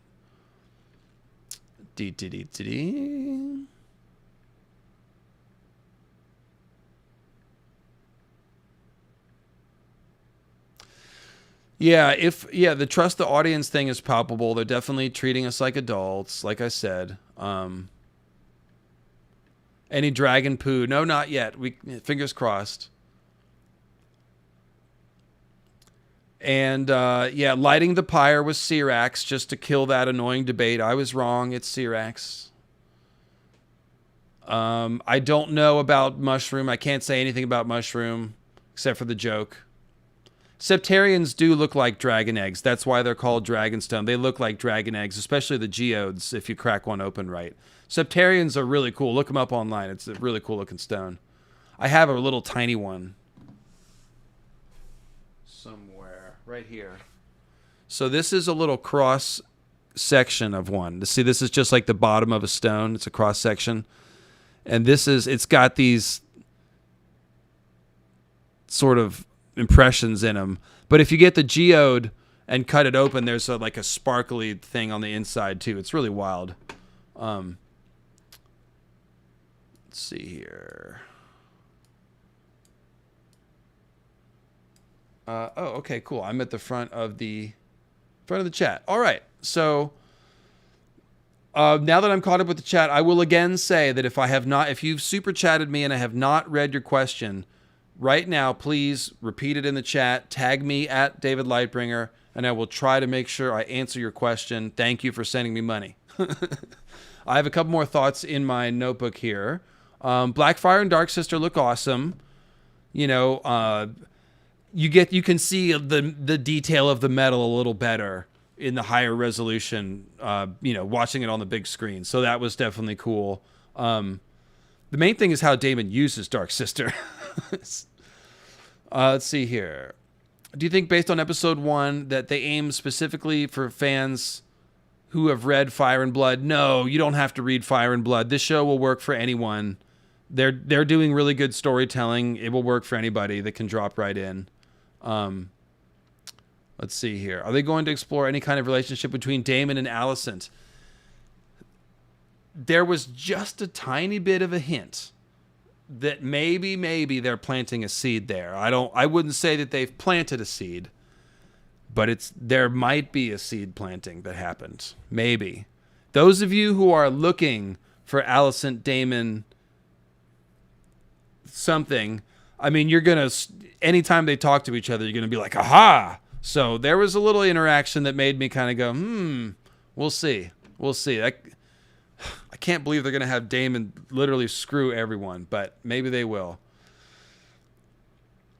Let's see here. Yeah, we got the mean streets of King's Landing because Daemon is Lord Fleabottom. So yeah, we probably will get a little more of that. Toxoplasma says, I remember you from when we were all complaining about season 5 on Westeros.org. More power to you, my brother. Do you think the first episode did well introducing the main characters and introducing the conflict? Yes. And it didn't feel like it was introducing. It didn't feel like I said, the first episode of every season of Game of Thrones where it's like, let's catch up with everyone for 5 minutes. There's fewer characters. So if I missed your super chat, you got to repeat the question. Don't just tell me that I missed it. You got to repeat the question. They introduced the characters by putting them in scenes. So it kind of felt like one of those movies that starts in the middle of it and then catches you up. It didn't quite do that, but it got going really fast. So the first episode was epic. It wasn't just that was a good warm-up. Like, to use the music reference, some albums start with a warm-up song that's like, oh, that was a good song, I'm ready for the album now. And other albums start with like just a monster song, like Rage Against the Machine. They always started their albums with a heavy hitting song, People of the Sun. Okay. Like Bomb Track. So it felt like that. It felt like a bomb track. Like the first one was a hit. Do they have symbolism, foreshadowing, conspiracy theories and stuff like that in the pilot? I don't know about, okay, there's a little bit of foreshadowing. I did see symbolic foreshadowing. There was a bit. And the Maesters are more sinister. I have high hopes for Maester conspiracy plotline. The Maesters seem a lot more sinister than in Game of Thrones. So, yes, I've high hopes for the Maester plotting. They're not just there to like do the heal and be like, oh well, yeah, they're very sick, okay, see you later. They're not there. There's something going on with those damn Maesters. I'm pretty sure. I can't say how many dragons we'll see in the first episode. That's too specific of a thing. We get some enough dragon action to know that it's going to be regular occurrence, but they do mostly character work, I would say. When will I do another Hinduism video? You like my Kali video? Right on, Vic. I appreciate that. I'm going to try to get another Mythic Concepts video out before the season starts. I don't know if I'll be able to get one up during the season. I'm definitely planning on going back to it more heavily after House of the Dragon is over. I've got several planned episodes. I wish I could clone myself and do both channels full time.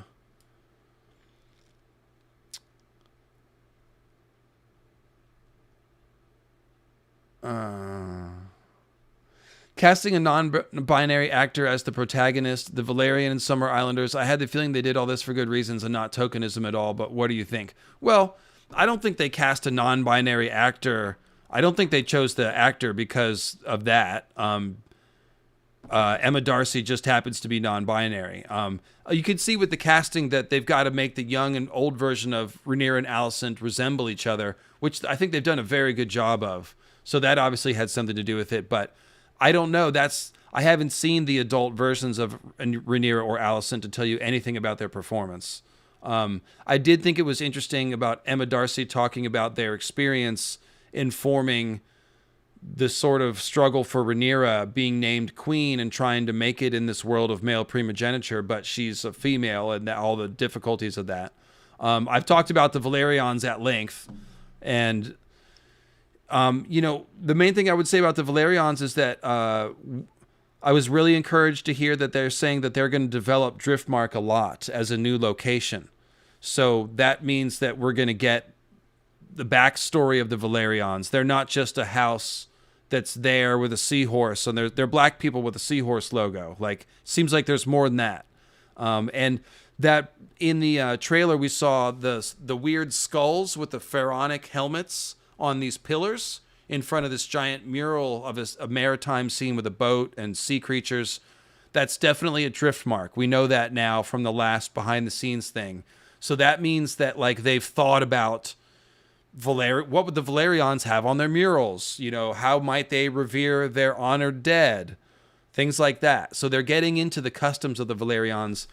And I still strongly suspect that it's going to be a Summer Islander connection, because of all the other shows that they've talked about, the one that I'm most positive that they're going to do is the Nymeриa's Voyage.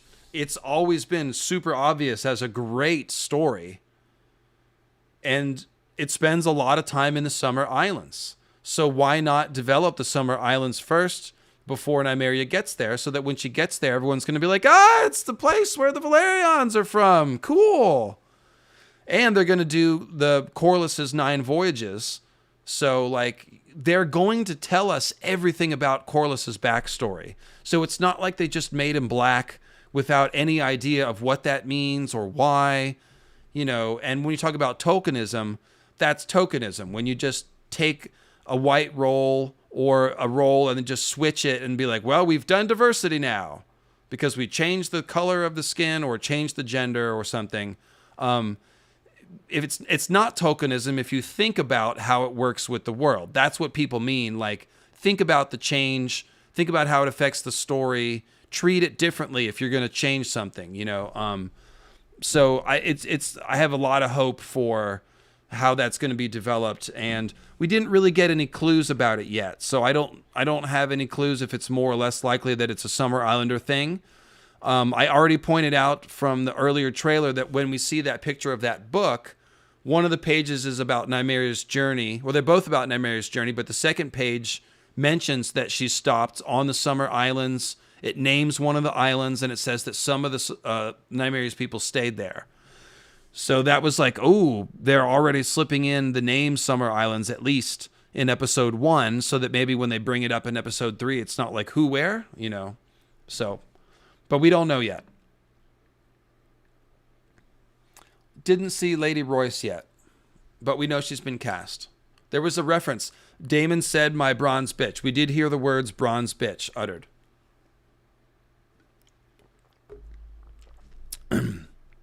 So that's cool.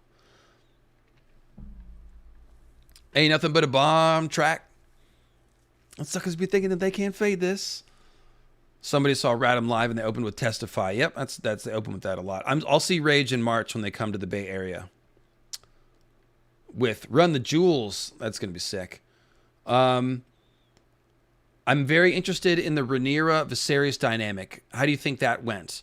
Very interesting. Very interesting, because they've developed this relationship with Rhaenyra's mom, Emma.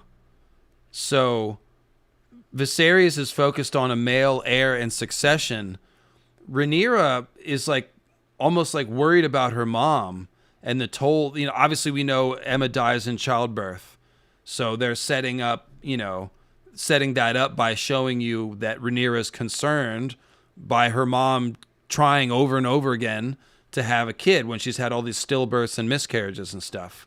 So there's a little bit of a wrinkle in that dynamic, you know, like, and this is what I meant by Rhaenyra doesn't feel like a child. Like, her eyes are open. She's looking at her dad and Daemon and all the people that are older than her with a little bit of a critical eye, it feels like, not just like, ooh, who should I listen to? Like, she's got her own thoughts, and when she starts acting independently, it's not going to be surprising. So the interpersonal relationships are very well developed between Daemon and Rhaenyra, Daemon and Viserys and Rhaenyra. Those are all very interesting, and acting and the dialogue is all top shelf. Do I think they will somehow tie this story to Game of Thrones? I mean, it's the history of Game of Thrones, so I'm not sure what you mean. They're not going to retroactively explain why Dany went crazy or something. They're not going to try to clean up stuff. That would be for the Jon Snow show if they're going to do that, I guess. Do you think Daemon treats Rhaenyra differently than other women? Oh, well, I mean, Daemon is like super Targaryen. So, yeah, he looks at his family way different than other people. Like, he thinks that Viserys should treat him better because they're brothers. He's all about Targaryen family. So, yeah, him and Rhaenyra have... I mean, you could tell Daemon is very connected to Targaryenness. And he's trying to pass that along to Rhaenyra, I would say. And let's see here. Will there be a pageantry-like aspect in the show's politics? Yes, definitely. And the small council scenes have been fascinating with the politics. It's very medieval. In fact, I would say this felt more like a classic period drama TV show than even more so than early Game of Thrones. And I mean that in all the best ways. Thank you for your modding, JL.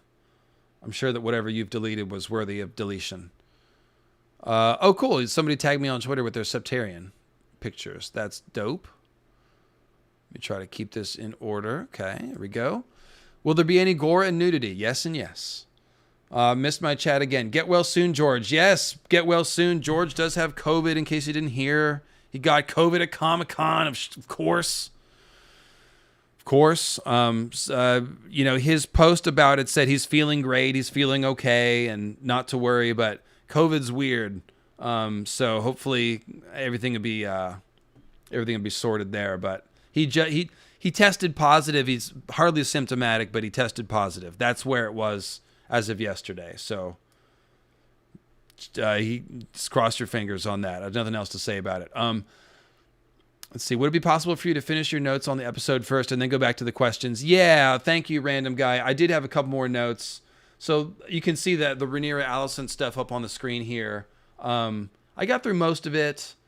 No, I said all of that. Oh, I got some Viserys notes that I hadn't said and some Dragons notes. So I mentioned Paddy Considine was right in that Viserys, yes, he's got a certain amount of weakness and he's a people pleaser, but he's not complete. He's not too, like, he's got some spine and he knows that he needs to do stuff.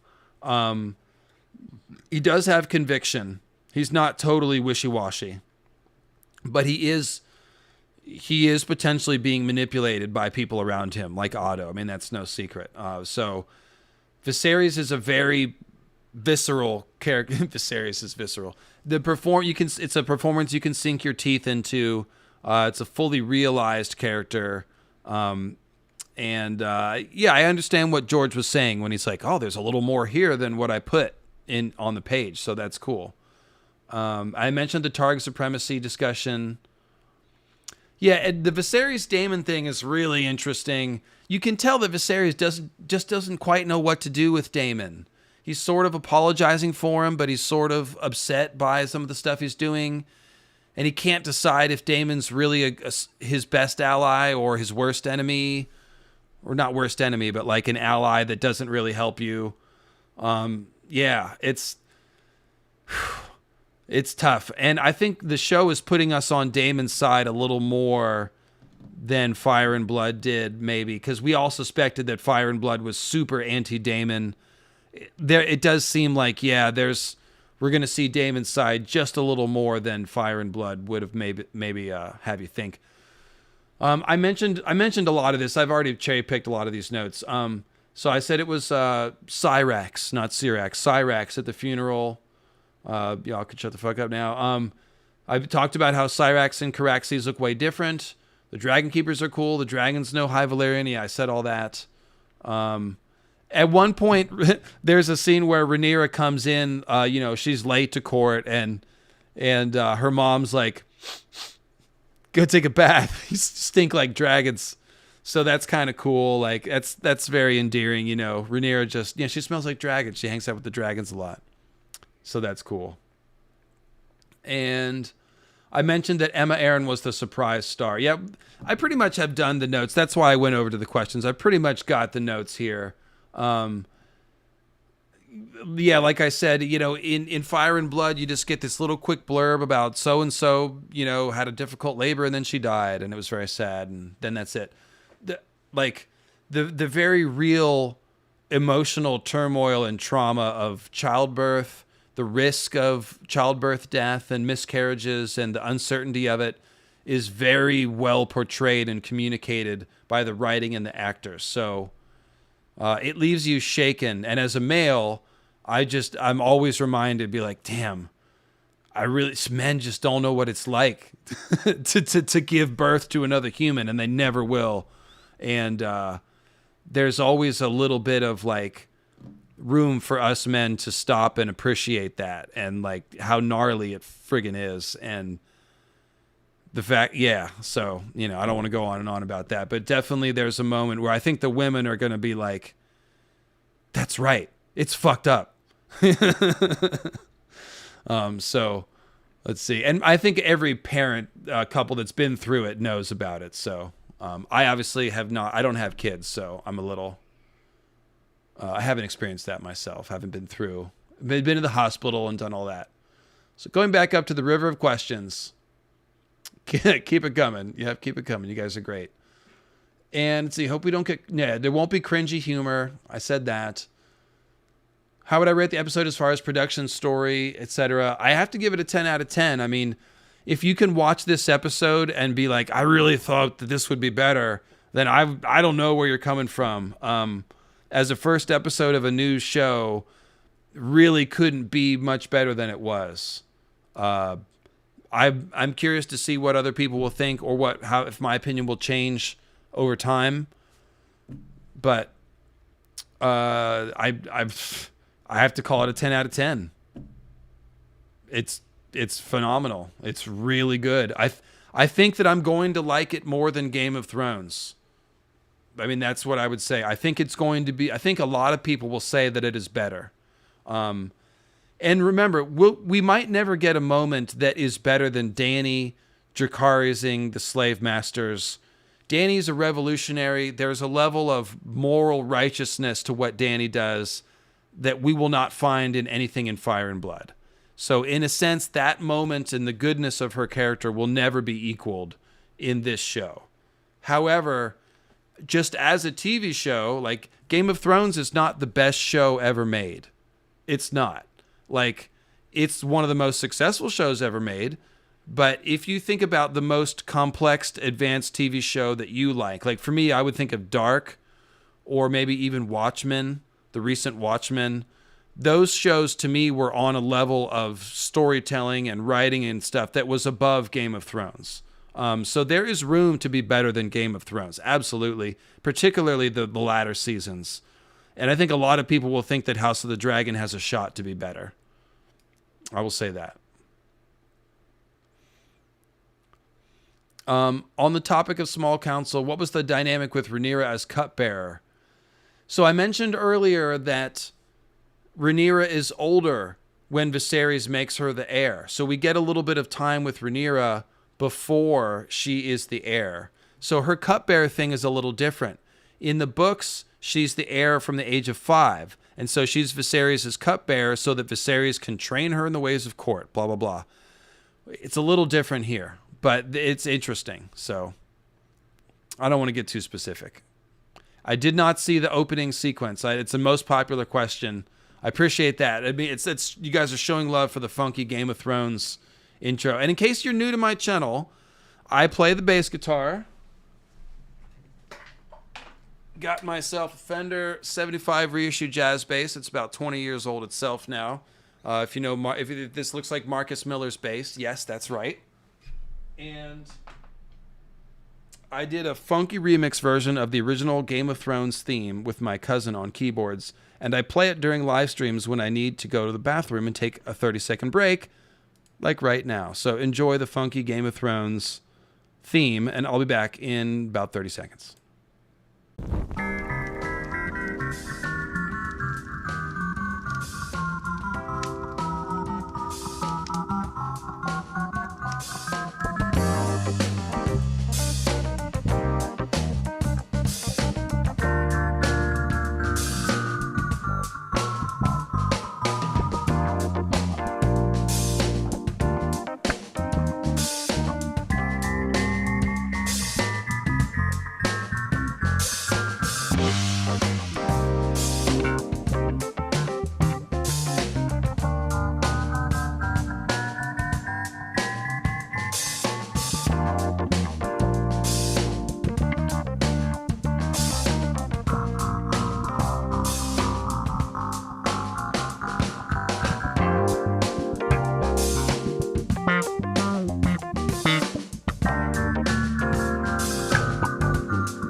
So yeah, we used to the con sickness. It used to be called con crud.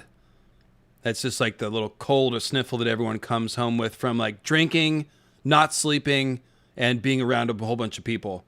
COVID is not con crud, but yeah. Somebody's asking me to compare Melos, Grandmaster Melos, and Pycelle. I don't think we've seen enough yet to know. But like I said, the Maesters are very sinister. They're a lot more sinister seeming than in Game of Thrones. Pycelle had a particular con that he put on where it's like, oh, I'm just an old man.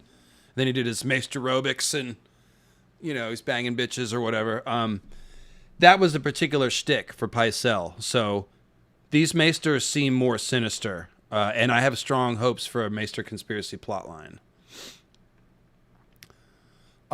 Don't get your hopes up for Jaehaerys. The Great Council is just a framing of the story. It's not like we're going to spend a ton of time exploring the Great Council with lots of dialogue and stuff. It's a way to introduce the story and set the table for everything. So don't get your hopes up too much on that. Yeah, so we're not going to hear about in the weeds characters like Sarah Targaryen or something like, yeah, that's we don't have room for that, I would say. I wonder if there was the invite was a nod to your theories in particular, LML. Maybe it could be. I have no idea if George is aware of my work or anybody that knows if there are moon meteors or not. Let's see. My fan cast for Nettles is Girl Nettles, of course, who's been on my channel. Check out our Sheep Stealer stream that I did with Girl Nettles. I've got a video coming that I've been trying to finish called Daemon's Ladies. If the news would just stop happening, I'll have that out either this week or next week, and I will talk about the Nettles Daemon thing in that video. The CGI looks better. Yes, all the trailers and stuff wasn't quite finished. So yeah, everything looks a little more polished.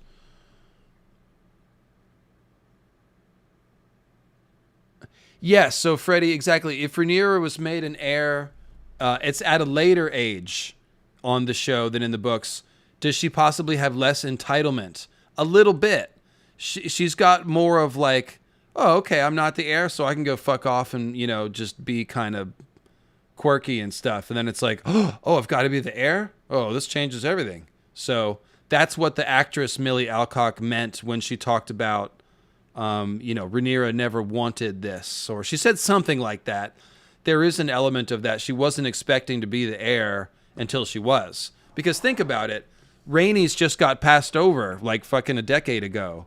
So it's like everyone's very conscious that, well, of course a woman can't sit on the Iron Throne. So why would she think that she was going to grow up and be queen? Until Viserys actually makes that move. She wouldn't. She's just like, oh, well, I'm just another badass Targaryen bitch riding a dragon. Who knows what I might do? So.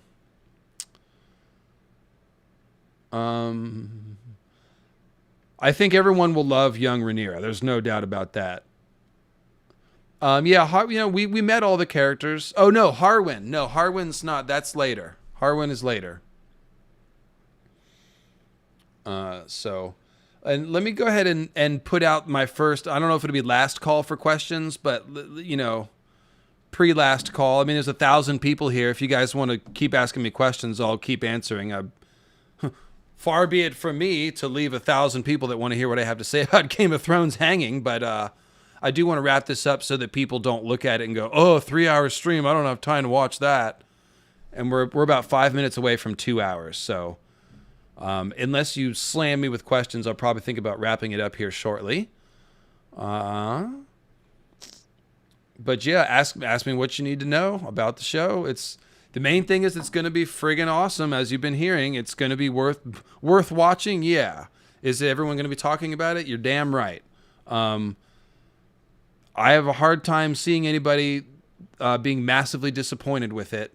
I don't think it's going to be anything that someone can roast and just be like, that doesn't make sense. It's going to be it's pretty serious. It feels like a heavyweight show, like, Sopranos or fucking something like that. I mean, it's It's a serious TV show. It's not like, oh, let's make a fantasy show and sell more dragon merchandise.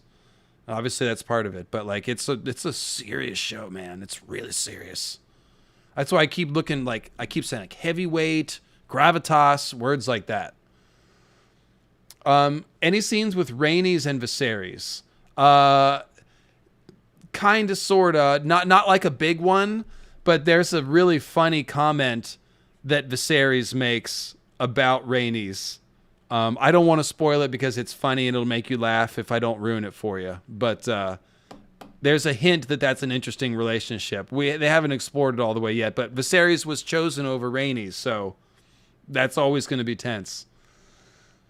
Can't wait for Aemon. Feels like they might make him the big bad of the series. He looks evil in the trailer. Kinda, yeah. I think he's just going to be alt Daemon, because Daemon is the ultimate anti-hero as far as like he's kind of a protagonist, he's kind of an antagonist, and it's all mixed up. So I feel like Aemon is just going to be the mirror to him on the other side. Is it possible I would do a bunch of videos with Quinn? Well, I've already done a bunch of videos with Quinn. I'm not sure if he's going to be covering House of the Dragon. He has gone fully sci-fi and has had great success with that. His channel is just raging, and he's expanding and covering more sci-fi books and developing his sci-fi audience to the point where he could talk about anything now and people will come there. So I don't know. He seems like he's been kind of on House of the Dragon. I'm sure he's going to check it out. So we'll have to see. I mean, I'd always collaborate with Quinn again, but just our channels have gone in different directions since we did that series. So yeah, and I'm sure once Winds of Winter comes out, he'll probably be on that too, because he's definitely a book first guy, you know. So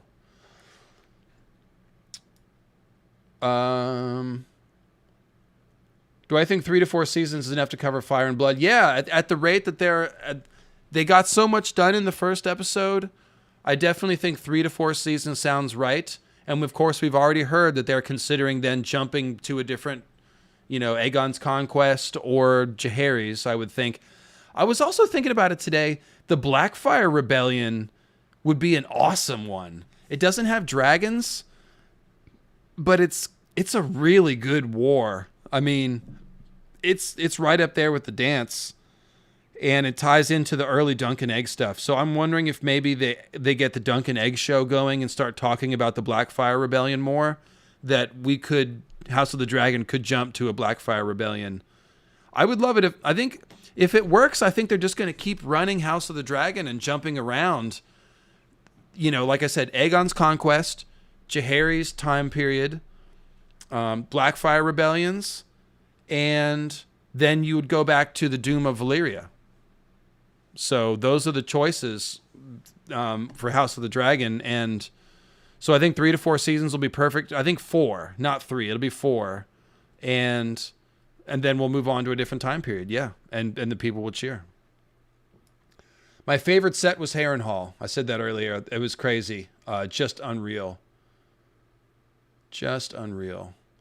Do you think the dragon fights will be better this time around? Well, they won't be in the dark inside of a cloud. So yes. I thought the dragon fights were really cool in the Short Night episode. We just couldn't see them. But I really liked the like Dany and Jon they knew Night King was around, but where is he? And then he came from an unexpected angle, fire blazing, and hits one of them, and then the other one's got to go try to bail him out. Like Jon bailed out Dany when Night King was breathing fire on her back. The way Jon waited for the Night King, like he took his dragon and chilled on the wall and held back from the fight, knowing that Night King was going to come for the Godswood, and then he intercepted him when he did. Like, I thought the dragon fighting was really good in that episode. I was very happy with it. I thought it was cool how Dany fought for a long time, and eventually the dragon was grounded, and then the dragon was fighting on the ground, and Dany had to climb off. That happens in some of the dragon fights. So I think that, it was good. It was just in a damn cloud, so we couldn't see half of it. So I think it'll have all the stuff you liked about those dragon fights, but they'll be more visible, presumably. But given Ryan Condal's attitude towards the show canon, I think we'll get all the best details, like the Bela Moondancer stuff, Daemon Caraxes, Aemond, Vhagar. Like, we're going to get all the coolest parts of the dragon fights. They're not going to skimp on any of that. I really love Emily Carey as an actress. Do you think we'll get to sympathize with young Alicent? Absolutely. And I met Emily Carey. I said that earlier. She was one of the people I had the temerity to go up and say something to. I had defended her on Twitter for her talking about Alicent, and she had liked my tweet. So I sort of sportingly was like, hey, I defended you on Twitter. And, oh, thanks. And I asked if she had anything to say to the audience, and she just said she hopes they watch it with fresh eyes. And I reassured her that, yeah, they would. It didn't, it feels like a new thing. So, anything you caught Gildain lying about? Will it be possible for us to tell that Gildain was like covering some things up or favoring one side? Probably once we get to certain specific events, like the Kristen Cole Rhaenyra controversy. But yeah, I guess I would have to say yes. We've already gotten some actual truth out of stuff that there was a bunch of rumors about. So yeah, we will be able to tell. And like I said, strongly suspect that there's a Maester conspiracy plotline in the works. They seem super shifty. It's just kind of like a movie when you're like, wait, who's that shifty guy in the background? He's going to do some shady shit later. You get those vibes from the Maesters big time.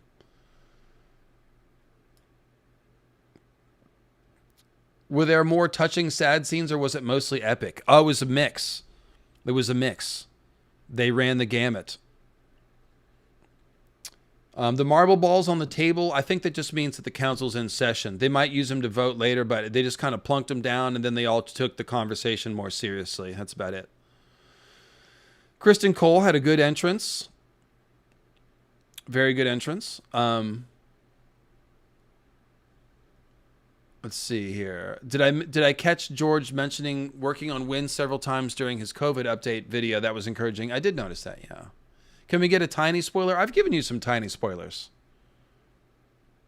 Okay, I'll give you a tiny, tiny, tiny spoiler.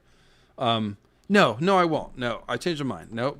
I said I wasn't going to tell you the joke that Viserys made about Rhaenys, and I won't because it's good. I don't want to steal that joy for this live stream.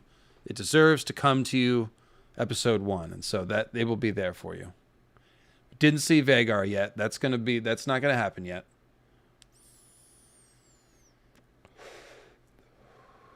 Freddie's asking me a question about Alicent's motives by the time she launched the coup. Freddie, my answer for you is probably in the Is Alicent a Villain video. I didn't see anything in episode 1 that gives me any clues about that. Does the new show make Game of Thrones look and feel generic? No, but it feels like a continuation of the productions. Like, Game of Thrones got better as it went along as far as the being a... What am I trying to say? The first show, you could tell it had a smaller budget than season 4. As the show went on, it got bigger and more cinematic in scope. In some good ways as well as some bad ways. But this feels like continuing everything that they've learned from Game of Thrones. They're picking up where they left off and then doing it even better. So, yeah, it's all top-notch stuff as far as the production goes. But I would like to watch it again to be able to look for those details. I was caught up in the story on the first watch. Whose performance was my favorite? It has to be Daemon. It has to be. Daemon was just so unbelievable. But also Emma Aaron and young Rhaenyra were standouts. The acting is strong all the way around. And I don't know. I can't remember if they said Arryn or Aaron. I like to say Arryn because it's more distinctive. If you say Aaron, then it sounds like a bunch of other words. If you say Arryn, then people know you're meaning House Arryn of the Vale. And I say Emma because Emma is not a name I've ever heard anyone have. So I think they say Emma. I'm pretty sure they say Emma. But I can't remember about Arryn or Aaron. Based off what you saw of Alicent, what do you think of her relationship with her children will be like? I don't know. I mean, Alicent is really young still. So it's too early to say. But she's definitely a character with a lot of depth. But you can see how, like I said, even though her and Rhaenyra are friends, you can tell they're very different people. And as adults, you can see how they will go in different directions and have different opinions about things. Who's my favorite character in Star Wars and why is it Jar Jar Binks? I don't know how to change names. Don't do that to me. What was was the CGI better in the funeral scene? Yes. You tricked me into giving away that the funeral scene is in the first episode. Congratulations. But yes, it is better. I guess I already revealed that. Yeah, the funeral was definitely a touching thing. You know, it's a funeral. It's very sad. Thoughts on Rhaenys? She was not... we didn't get a lot of Rhaenys time yet, so I really don't have a firm thing to say about that. But real quick, I do need to check... Let me see if I've gotten any PayPals. I think I've mostly been getting super chats today, but I just don't want to miss anybody's thing before I get on out of here. Let me just recheck my mail here. So guys, thanks a lot for coming and watching. It's been great to hang out with you and share the excitement. Like I said, I was thinking about just making a short, spoiler-free review video, but I just knew you guys had a million questions and wanted to, you know, hear me just get excited about it. So we did this stream here, and I hope you enjoyed it. And I hope that you guys, if nothing else, just, feel comfortable being excited for the show and expect it to be really good. And even if you don't love it quite as much as I did, it's definitely not going to suck. It's definitely not going to be like, oh, why did they do this? They're just milking Game of Thrones. Like, no, it's, you know, it's bringing the pain. It's bringing the thunder. Okay, cool. So looks like we are good to go. And friends, I will see you again very soon. I've got a lot of material coming. We're going to do a stream this Sunday. I'm going to have Grey Waste Tim on, and I've got the Daemon's Ladies video. It's half edited, and I just can't finish it because stuff keeps happening. But definitely make sure you're subscribed to my channel. Lots of House of the Dragon coverage coming.